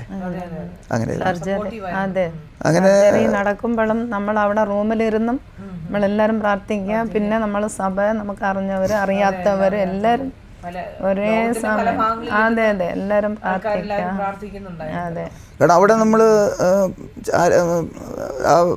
റൂമിലിരിക്കുമ്പോൾ തന്നെ അതൊരു പ്രാർത്ഥന ആലയം പോലെ തന്നെയാണ്. കാരണം ആദ്യം പറഞ്ഞതുപോലെ 1 മണിക്കൂർ ഞങ്ങൾ മോനെ കാണാൻ പോയി, ബാക്കി സമയമൊക്കെ ഇവിടെ ഇരുന്നാലും അടുത്ത നിമിഷം ആദ്യത്തെ സർജറിയുടെ ദിവസങ്ങൾ അടുത്ത നിമിഷം നമുക്ക് വാക്തത്വമുണ്ട്. ഞാൻ മോനെ ആദ്യം ചെന്നിട്ട് ഫസ്റ്റ് ഇവിടെ സൗദിയിൽ നിന്ന് ചെന്ന് ഇറങ്ങി ഞങ്ങൾ ആദ്യം ഐസിയുവിൽ കണ്ടിട്ട് ഞാൻ വന്നപ്പോൾ എന്നെ തന്നെ എനിക്ക് കൺട്രോൾ ചെയ്യാൻ പറ്റാതെ പോയി. ഞാൻ അപ്പോല്ലോടെ ആ തൂണിൽ ഫ്രണ്ടിൽ എൻട്രൻസിൻ്റെ തൂണിൽ നിന്നും കൊണ്ട് തൂണിൽ കൈ പിടിച്ചുകൊണ്ട് ഇങ്ങനെ ഞാൻ ചോദിച്ചു, കർത്താവേ എന്തുവാ എനിക്ക് തിരിച്ച് തന്നേ മതിയാവും. കാരണം അവൻ്റെ മേലൊരു അവൻ്റെ വാക്തത്വമുണ്ട്. കാരണം അല്ലെങ്കിൽ ആളുകൾ എന്ത് പറയും, അവർ ഇങ്ങനെ ആരാധിക്കാൻ പോയി അല്ലെങ്കിൽ അവൻ ദൈവവേലയ്ക്കെന്ന് പറഞ്ഞു പോയി, അങ്ങനെയാണോ ഇതാണോ ദൈവം എന്ന ഇങ്ങനെ ഒരിക്കലും വരാൻ പാടില്ല. അവനെ തിരിച്ചു വേണം, അവൻ എഴുന്നേറ്റ് വലിയ കാര്യങ്ങൾ ചെയ്യണം. അപ്പോൾ എൻ്റെ കാതിൽ പെട്ടെന്ന് എനിക്കൊരു എൻ്റെ ഹൃദയത്തിൻ്റെ അത് ഓടി വരുന്ന ഒരു കാര്യമുണ്ട്, മിണ്ടാതെ ഇരുന്ന് ഞാൻ ചെയ്യാൻ പോകുന്ന പ്രവൃത്തി നീ കണ്ടോ, അങ്ങനെയായിരുന്നു. അപ്പോൾ അതുകൊണ്ടിട്ട് അതിനുശേഷം പിന്നെ അങ്ങനെയുള്ള ഭയം മാറി. എന്തുവന്നാലും ജീവന് ഒരിക്കലും വരത്തില്ല എന്നുള്ളത് ഉറപ്പായി. കാരണം ഓരോ സമയത്തും അപ്പോഴാണ് എനിക്ക് ഇവിടുത്തെ കാര്യം ഓർമ്മ വന്നത്. കാരണം വേദനയിൽ കൂടെ പോയാലും തിരിച്ചൊരു പുറത്തു വരുന്നത് വളരെ എങ്ങനെ നമ്മളൊരു വേദന കണ്ടോ അതിനേക്കാളും ഭയങ്കര വേദനയും തീയിലും കൂടെ ആ സമയം കടന്നുപോയി. റൂമിലിരിക്കുന്നവർക്ക് പോലും എന്ത് കഴിക്കുന്നു, എപ്പോഴും ഉറങ്ങുന്നു, എന്നൊരു 1 മണിക്കൂർ 10 മുതൽ 11 മണി വരെ മോനെ കാണാൻ പോകുന്ന ഒരു സമയം മാത്രമേ എല്ലാവർക്കും ഓർമ്മ, ബാക്കി എന്തുവാന്നുള്ളത് പോലും ആർക്കും ഒരു പിടിയില്ലാത്ത. അപ്പോൾ ഒരു ദിവസം ഞങ്ങളിങ്ങനെ രാത്രി പ്രാർത്ഥിച്ചുകൊണ്ടിരിക്കുമ്പോൾ തന്നെ പെട്ടെന്ന് എന്നെ അറിയാതെ തന്നെ ഞാൻ ഇതുവരെ പെട്ടെന്ന് ആ വാക്യങ്ങളത് വായിക്കുന്നത് പോലും നമുക്കറിയത്തില്ല ഓർമ്മയിൽ എന്നാലും പെട്ടെന്ന് പറയുന്നു, ഒരു സ്ത്രീ പ്രസവിക്കുന്നതിന് മുമ്പ് അവൾ പ്രസവ വേദന അനുഭവിക്കുമ്പോൾ അവൾക്ക് സഹിക്കുവാൻ കഴിയുന്നില്ല. എന്നാൽ ഒരു പൈതലിനെ അവൾ ലോകത്തിൽ ദാനം ചെയ്യുമ്പോൾ അവൾ ആദ്യം കണ്ട വേദന പിന്നെ അവൾ ഓർക്കുന്നു, മറന്നു പോകുന്നു. ഒരു പാലം വന്ന ഉടനെ പിന്നെ മറക്കുന്നു എന്നുള്ള ഇങ്ങനെ എന്നെ ഈ വചനം പറഞ്ഞാണ് ഞാൻ അവിടെ പ്രാർത്ഥിച്ചത്. അതിനുശേഷമാണ് അപ്പോൾ അക്സമ്മളുടെ മമ്മി പറയുകയും ചെയ്തു, അന്ന് മുതലാണ് മനസ്സിൽ എല്ലാവർക്കും ആ ഒരു ഭാരം മാറിപ്പോയത്. അല്ലെങ്കിൽ എപ്പോഴും അടുത്ത നിമിഷം എന്തുവാന്നുള്ള ഒരു വേദനയായിരുന്നില്ല. ആ വേദന മാറിയത് അത് ആക്ച്വലി ആ വചനം എവിടെ നിന്ന് അറിയത്തില്ല. പിന്നെ പിള്ളേർ പെട്ടെന്ന് ചെക്ക് ചെയ്യുമ്പോഴാണ് മനസ്സിലായി. യോഹന്നാന്റെ സുവിശേഷം 16-ാമത്തെ അധ്യായം 21-ാമത്തെ വചനത്തിൽ ആ വചനം കിടക്കുന്നു. അപ്പോൾ അത് അങ്ങനെ ഓരോ കാര്യങ്ങളും ദൈവം നമ്മളെ വചനത്തിൽ കൂടെയും ദൈവദാസന്മാരിൽ കൂടെയും അവിടെ ബലപ്പെടും. എത്രത്തോളം നമ്മൾ വേദനിച്ചോ അത്ര സ്ഥലങ്ങളിലൊക്കെയും ദൈവം ആ വീണ്ടിൻ്റെ കാര്യമായാലും ഇങ്ങനെ അത് ഒട്ടിച്ച് തരുന്നു. അപ്പോൾ ഇതൊക്കെ നമ്മൾ ഓരോ കാര്യത്തിൽ നമ്മൾ വെളിപ്പെടുത്തി. അപ്പോൾ നേരത്തെ നമ്മളൊരു വിഷയം നമ്മളെ കാണിച്ചെങ്കിൽ ദൈവം കാണിക്കാതിരുന്നെങ്കിൽ നമ്മൾ ചിലപ്പോൾ തകർന്നു പോയായിരുന്നു അതിനെ. അപ്പോൾ അതിന് മുമ്പേ തന്നെ നമുക്കത് കാണിച്ച് നമ്മൾ പുറത്തു കൊണ്ടുവന്നു. അത് കഴിഞ്ഞിട്ട് മോൻ പറയുന്ന ചില അനുഭവം ഉണ്ടായിരുന്നു. അവിടെ ICUയിൽ 17 ദിവസം ഉണ്ടായിരുന്നു. അവൻ ആ ക്രിട്ടിക്കൽ ആദ്യമായിട്ട് കിടക്കുന്ന ക്രിട്ടിക്കൽ സമയത്തിൽ. അപ്പോൾ അവൻ്റെ ബെഡിൻ്റെ 11 ബെഡ് ആ റൂമിലുണ്ട്. അവൻ്റെ സൈഡിൽ കിടക്കുന്ന ഇപ്പുറത്ത് 2 അവൻ നടുക്കിൽ 5 ഫ്രണ്ടിൽ കിടക്കുന്ന 6 ബെഡ്. അപ്പോൾ ഇവിടെ അധികം കാണാൻ പറ്റിയില്ലെങ്കിൽ ഫ്രണ്ടിൽ കിടക്കുന്ന അവന് കാണാൻ പറ്റും. അപ്പോൾ ഈ ആ 17 ദിവസത്തിൻ്റെ അകത്ത് അവൻ കാണുമ്പോൾ 5 പേരാണ് ലോകത്ത് മാറ്റപ്പെട്ടു പോകുന്നത് അവൻ പറയുന്നത്. അപ്പോൾ ഇതൊക്കെ കണ്ടാണ് ഈ ഹൈ റിസ്ക് ഇതിൽ കിടക്കുന്നത്. അതിനെക്കാട്ടിലും ഭയങ്കര സംഭവം എന്ന് പറഞ്ഞാൽ അവൻ്റെ ട്രീറ്റ്മെൻറ്റ് ചെയ്യുന്ന ആ ഡോക്ടർ അവിടെ കൺസൾട്ടൻ്റ് അദ്ദേഹം വന്ന് ഇങ്ങനെ നിൽക്കുമ്പോൾ അവരുടെ എന്തോ ഒരാൾ വന്നിട്ട് ഇവനെപ്പോഴും കണ്ണൊക്കെ ഇങ്ങനെ അടഞ്ഞില്ലേ ഇരിക്കും. നമ്മൾ എന്തെങ്കിലും പറയുമ്പോഴേ കണ്ണു ഞങ്ങൾ പോവും. അവൻ കാണാൻ വേണ്ടി ആകാംക്ഷയോട് പോയി അവനെ കൈ പിടിച്ച് അവിടെ ഹാൻഡ് സാനിറ്റൈസർ കൊണ്ട് എല്ലാം ക്ലീൻ ചെയ്തിട്ട് അവൻ തലയിൽ കൈവച്ച് ഞങ്ങൾ പോകുന്നവരെല്ലാം തലയിൽ കൈവച്ച് പ്രാർത്ഥിച്ച്. അതിനുവേണ്ടി ഞങ്ങൾ പോകുന്നത്. ചെന്ന് തലയിൽ കൈവച്ച് പേടിക്കേണ്ട, ഞങ്ങൾ കൂടെ ഉണ്ട്, ദൈവം വലിയ കാര്യം. അങ്ങനെ തലയിൽ കൈവച്ച് പ്രാർത്ഥിച്ചിട്ടാണ് ഞങ്ങൾ വരുന്നത്. അപ്പോൾ ഫ്രണ്ടിൽ ഡോക്ടറിൻ്റെ അടുത്ത് വേറെ ഒരു ആൾ ചോദിക്കുന്നു, ഇത് കാരണം അവിടെ കിടക്കുന്നതിൽ ഏറ്റവും യങ് 29 വയസ്സ് ഇവൻ മാത്രം. അവനെ കാണുമ്പം ആർക്കും അത് വിശ്വസിക്കാൻ പറ്റുന്നില്ല. അതാണ്. അപ്പോൾ ചോദിച്ചത് എന്താണെന്ന് പറഞ്ഞു. എങ്ങനെ എന്തുവാ പറഞ്ഞു, lungs fully collapsed, no hope.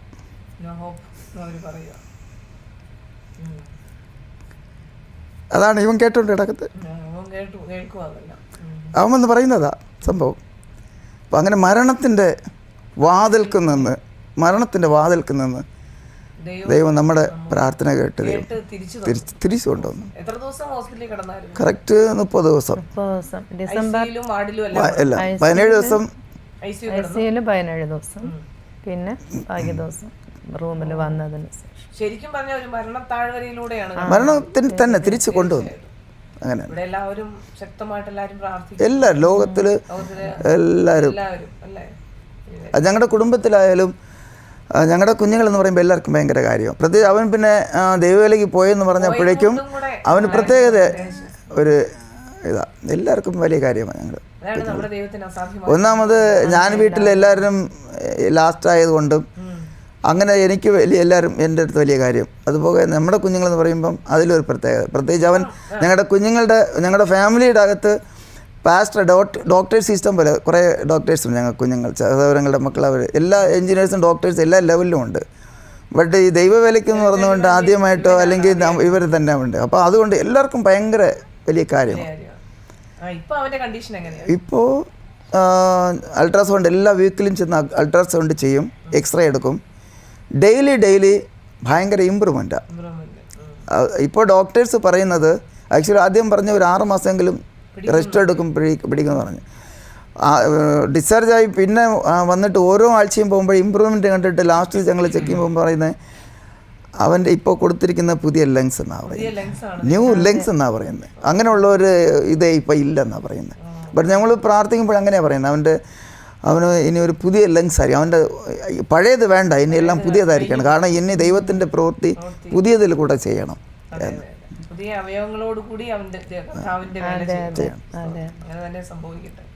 അതുപോലെ ബാംഗ്ലൂരിൽ ചർച്ചിൽ ആദ്യമായിട്ട് ഞങ്ങൾ നിൽക്കുമ്പോൾ തന്നെ ഞങ്ങൾ ഒരുമിച്ച് ചർച്ചിൽ ആദ്യമായിട്ട് പോയി. കാരണം അധികം ട്രാവൽ ചെയ്യാൻ ബുദ്ധിമുട്ടെങ്കിലും ചർച്ചിലൊക്കെ ദൈവം പോകാൻ ഇടവന്നു. അവിടെ സാക്ഷ്യം പറഞ്ഞപ്പോൾ മോൻ പറഞ്ഞ ഒരു കാര്യമുണ്ട്. 25-ാം തീയതി ഡിസംബർ 25-ന് അവർ ചർച്ചിൽ അവർ തീരുമാനമെടുത്തു, നമുക്കിനി ചർച്ചിന് മിനിസ്ട്രി ഡെവലപ്പ് ചെയ്യണം, നമുക്ക് മീറ്റിങ്ങുകളൊക്കെ അങ്ങനെ ചെയ്യണം ഇങ്ങനെ ചെയ്യണം. അവർ ഒരു തീരുമാനം എടുത്ത കൂട്ടത്തിൽ മോൻ പറഞ്ഞ ഒരു കാര്യമുണ്ട്, നമുക്ക് മരിച്ചവരെ ഉയർപ്പിക്കണം, ആ ഒരു അഭിഷേകം നമ്മൾ ഈ വർഷം പ്രാപിച്ച് അങ്ങനെ ഒരു അത്ഭുതം നമ്മളെ വിട്ട് ദൈവം ചെയ്യിപ്പിക്കണം, അതിനുവേണ്ടി നമ്മൾ ഒരുക്കണം എന്ന് തീരുമാനമെടുത്തത് ഡിസംബർ 25.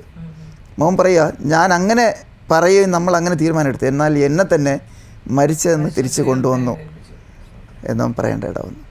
ഇപ്പം ഇത്തിരി സൗഖ്യമായി, ഇത്തിരി വ്യത്യാസമായി. പിന്നെ ഈ ആൻറ്റിബയോട്ടിക്കും കാരണം അവൻ്റെ ടോട്ടൽ അവൻ്റെ സ്റ്റൊമക്ക് 2 സൈഡും ബാക്ക് സൈഡുമായിട്ട് 16 ഹോൾസാണ്. ടോട്ടൽ സർജറിയാണ് അവൻ്റെ. ഫ്ലൂയിഡ് എടുക്കാൻ വേണ്ടിയിട്ട് അവരതിന് വേണ്ടിയുള്ള പിറ്റായിലൊക്കെ ഇട്ട് അങ്ങനെയൊക്കെ ഇട്ടിരുന്നായിരുന്നു. അപ്പോൾ അതിൻ്റെ ഒരു പെയിനുണ്ട്. പിന്നെ ഇത്തിരി ആൻറ്റിബയോട്ടിക്കൊക്കെ കഴിച്ചതിൻ്റെ ഒരു ക്ഷീണം ഒക്കെ ഉണ്ട്, അതിൻ്റെ ഒരു ടയർഡ്നെസ്. ബാക്കി ദൈവം പൂർണ്ണ സൗഖ്യവും ആരോഗ്യവും കൊടുത്ത് വലിയ കാര്യങ്ങൾ ചെയ്യുന്നു. പിന്നെ ബാക്കി തക്ക സമയത്തിന് വെയിറ്റ് ചെയ്യുക. ദൈവം എന്നെ എപ്പോഴും പ്രാർത്ഥിക്കുമ്പോൾ എന്നെ ഇങ്ങനെ ദൈവം എന്നെ ബലപ്പെടുത്തുന്നുണ്ട്. അപ്പോസ്തല പ്രവൃത്തി 13 തോന്നുന്നു, പൗൽ ആദ്യം ദൈവ വേലയ്ക്ക് ഇറങ്ങിയപ്പോൾ തന്നെ അവൻ അവിടെ പറയുന്നത്, അവർ 3-4 പേരെ പറയുന്നു. അവൻ സഭയിൽ പ്രവാചകനായിരുന്നു, അവൻ ഉപദേശകനായിരുന്നു, അവൻ പ്രവർത്തിച്ചുകൊണ്ട് 3-4 വർഷം ഇരിക്കുന്ന സമയത്താണ് 13 തോന്നുന്നു കർത്താവ് പറയുന്നു, ബർന്നബാസിനെയും പൗലോസിനെയും എൻ്റെ വേലയ്ക്കായി നിങ്ങൾ വേർതിരിക്കുന്നു. അപ്പോൾ അതിനു മുമ്പേ അവൻ അവിടെ സഭ ശുശ്രൂഷൻ അല്ലെങ്കിൽ അവൻ പ്രവാചകൻ അവിടെ എഴുതിയിരിക്കുന്നു, വളരെ വ്യക്തമാണ്, പ്രവാചകനായിട്ടിരിക്കുന്നു. അങ്ങനെ അവൻ്റെ ജോലി ചെയ്തിരിക്കുന്നെങ്കിലും ദൈവം അവനെ വിളിച്ച വിളിക്ക് അതുവരെ യോഗ്യരാകുന്നില്ല. അന്ന് ദൈവവേലയ്ക്ക് വന്നെങ്കിലും ദൈവം ഉദ്ദേശിച്ച ആദ്യം വിളിച്ചപ്പോൾ പറഞ്ഞ അവന് ജാതികൾക്കും രാജാക്കന്മാരുടെ ഇടയ്ക്ക് ഒരു പാത്രമാക്കാൻ പോകുന്നു എന്നുള്ളത് അനനിയാസിൻ്റെ ഒരു കർത്താവ് പറയുന്ന ഒരു കാര്യമുണ്ട്. അപ്പോൾ അത് ആ സഭയിലിരുന്നപ്പോഴേക്കും നടക്കുന്നില്ല. അപ്പോൾ ദൈവം ആത്മാവ് പിന്നെ പറയുന്നു, നിങ്ങൾ ബർന്നബാസിനെയും ശൗലിനെയും നിങ്ങൾ വേർതിരിച്ച് വിടുക എന്ന് പറഞ്ഞു. അതിനുശേഷമാണ് ശരിക്കും പൗലോസിൻ്റെ ശുശ്രൂഷ തുടങ്ങുന്നത്. അപ്പോൾ എനിക്ക് ഇതാണ് ഓർമ്മ വരുന്നത്, സഭയിൽ പ്രവർത്തിക്കുന്നു, ബട്ട് ഇതുകൊണ്ടല്ല, ഇതിനേക്കാൾ ഇനി വേറെ പുതിയതായിട്ട് അത് ഇത്തിരി ദൈവദാസന്മാർ തന്നെ ആലോചന തന്നിട്ടുണ്ട്. ഈ സമയത്ത് തന്നെ ഇത്തിരി ദൈവദാസന്മാർ അവരുടെ മോനെക്കുറിച്ചിട്ട് ദൈവം കാണിച്ച് കാര്യങ്ങളൊക്കെ പറഞ്ഞു. അതിൻ്റെ താങ്ക്സ് ഗിവിങ് നമ്മൾ ഒരു ദിവസം അന്ന് പ്രോഗ്രാം വെച്ചായിരുന്നു. അപ്പോൾ നമ്മുടെ ജോ ശാമുവേൽ, അദ്ദേഹം നമ്മുടെ കുഞ്ഞുങ്ങളെക്കുറിച്ച് നന്നായിട്ട് അറിയുന്നതാണല്ലോ, അദ്ദേഹം ഒരു സാക്ഷ്യം പറഞ്ഞു. ഈ മെസ്സേജ് ആക്ച്വലി ഡയറക്ട്ലി ടു അജോയ്ക്ക് വേണ്ടിയിട്ടാണ് ഞാൻ പറയുന്നത്. നിനക്കിങ്ങനെ ഒരു സാഹചര്യത്തിലേക്ക് നീ പോയി എന്നറിഞ്ഞപ്പോൾ നോർമലി പാസ്റ്റേഴ്സ് പലരും ഇതിനകത്തുണ്ട്. പാസ്റ്റേഴ്സിനെ സംബന്ധിച്ച് അവരുടെ മൊബൈലിൽ ഒത്തിരിയും പ്രാർത്ഥനാ വിഷയങ്ങൾ വരാറുണ്ട്. ഒത്തിരിയും പേർക്ക് വേണ്ടി പ്രാർത്ഥിക്കാൻ വെന്റിലേറ്റേഴ്സിലും ICUയിലും ഒക്കെയുള്ള ഒത്തിരിയും പേർക്ക് വേണ്ടി പ്രാർത്ഥിക്കാൻ വരാറുണ്ട്. അങ്ങനെ നിന്റെ വിഷയം ഇങ്ങനെ വന്നപ്പോൾ ഒരു നോർമൽ കേസ് പോലെ ഞാനിങ്ങനെ പ്രാർത്ഥിച്ചു. ആ സമയത്ത് ഞാൻ എൻ്റെ വളരെ ക്ലോസ് ആയിട്ടുള്ള ഒരു ഫ്രണ്ട് ലിസി ഹോസ്പിറ്റൽ, എറണാകുളം ലിസി ഹോസ്പിറ്റലിലുണ്ട്. അവൻ അവിടെ ഡോക്ടറാണ്, അവൻ അവിടുത്തെ സീനിയർ സർജനാണ്. ഇപ്പം നോർമലി ഇങ്ങനെ ആൻറ്റിയുടെ മെസ്സേജസ് ഇങ്ങനെ ബിജു എനിക്ക് അയക്കാറുണ്ട് അപ്ഡേറ്റഡ്. അപ്പം ഞാൻ ഒരു 4-5 മെസ്സേജസ് ഇങ്ങനെ അടുപ്പിച്ച് അയച്ചു കൊടുത്തിട്ട് ഞാൻ പറഞ്ഞു, എന്നെ നമുക്ക് വേണ്ടപ്പെട്ട ഒരു ഫാമിലിയാണ്, ആ പയ്യൻ ഇങ്ങനെ വെന്റിലേറ്ററിലാണ്, ഇതൊക്കെയാണ് സിറ്റുവേഷൻസ്, നിനക്ക് എന്ത് തോന്നുന്നെന്ന് ഞാൻ ഡോക്ടർ രാഹുൽ അവനോട് ഞാൻ ഇങ്ങനെ ചോദിച്ചു. അവനിങ്ങനെ അവരുടെ ഗ്രൂപ്പിൽ, ലിസി ഹോസ്പിറ്റലിന്റെ ഗ്രൂപ്പിൽ, ഡോക്ടേഴ്സിന്റെ ഗ്രൂപ്പിൽ അയച്ചിട്ട് പിന്നെ എന്നെ വിളിച്ചു. എന്നോട് പറഞ്ഞൊരു കാര്യം, ജോ, ഈ ഒരു കേസ് ഞങ്ങൾ മനസ്സിലാക്കിയിടത്തോളം പലരുടെ അഭിപ്രായത്തില് ഇത് രക്ഷപ്പെടാനുള്ള സാധ്യത വളരെ കുറവാണ്. കാരണം ഒത്തിരി കോംപ്ലിക്കേഷൻസ് ഉണ്ട്, മെഡിക്കൽ ടേംസ്, ഒത്തിരി കാര്യങ്ങൾ എന്നോട് പറഞ്ഞു.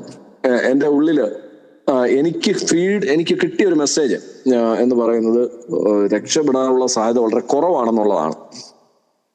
ഞാൻ അങ്ങനെ തന്നെ ഞാൻ ചിന്തിച്ചു. കാരണം മെഡിക്കൽ ഡോക്ടേഴ്സ് പറയുന്നത് ഒരു വളരെ ക്രെഡിബിൾ ഉള്ള ഒരു ഫാക്റ്റ് ആണല്ലോ. ഞാൻ അന്ന് രാത്രി മോനെ ഞാൻ കിടന്നുറങ്ങി. പക്ഷെ ഞാൻ ഇങ്ങനെ കിടന്നുറങ്ങുമ്പോൾ എൻ്റെ ഹൃദയത്തിനകത്ത് എന്തോ ഒരു ഭയങ്കര ഭാരം എൻ്റെ ഹൃദയത്തിനകത്ത്. നിന്നെപ്പറ്റി എനിക്ക് ഒത്തിരി കാര്യങ്ങൾ അറിയത്തില്ലെങ്കിലും എൻ്റെ ഹൃദയത്തിനകത്ത് ഒരു ഒരു ഒരു ഒരു എവിടെയോ ഒരു വേദന ഇതിനെ കുറിച്ചുണ്ടായി. പെട്ടെന്ന് എൻ്റെ ഉള്ളിൽ കേട്ടൊരു ദൈവശബ്ദം, നാച്ചുറൽ ആയവനെ ഞാൻ സൂപ്പർ നാച്ചുറൽ ആക്കും. അതായത് പ്രകൃത്യാലുള്ളവനെ ഞാൻ പ്രകൃത്യാതീതമാക്കും, നാച്ചുറൽ ആയവനെ ഞാൻ സൂപ്പർ നാച്ചുറൽ ആക്കും. എൻ്റെ ഉള്ളിൽ ഞാൻ അവനെ ജീവിപ്പിക്കും. എൻ്റെ ഉള്ളിൽ ഒറ്റ ശബ്ദം.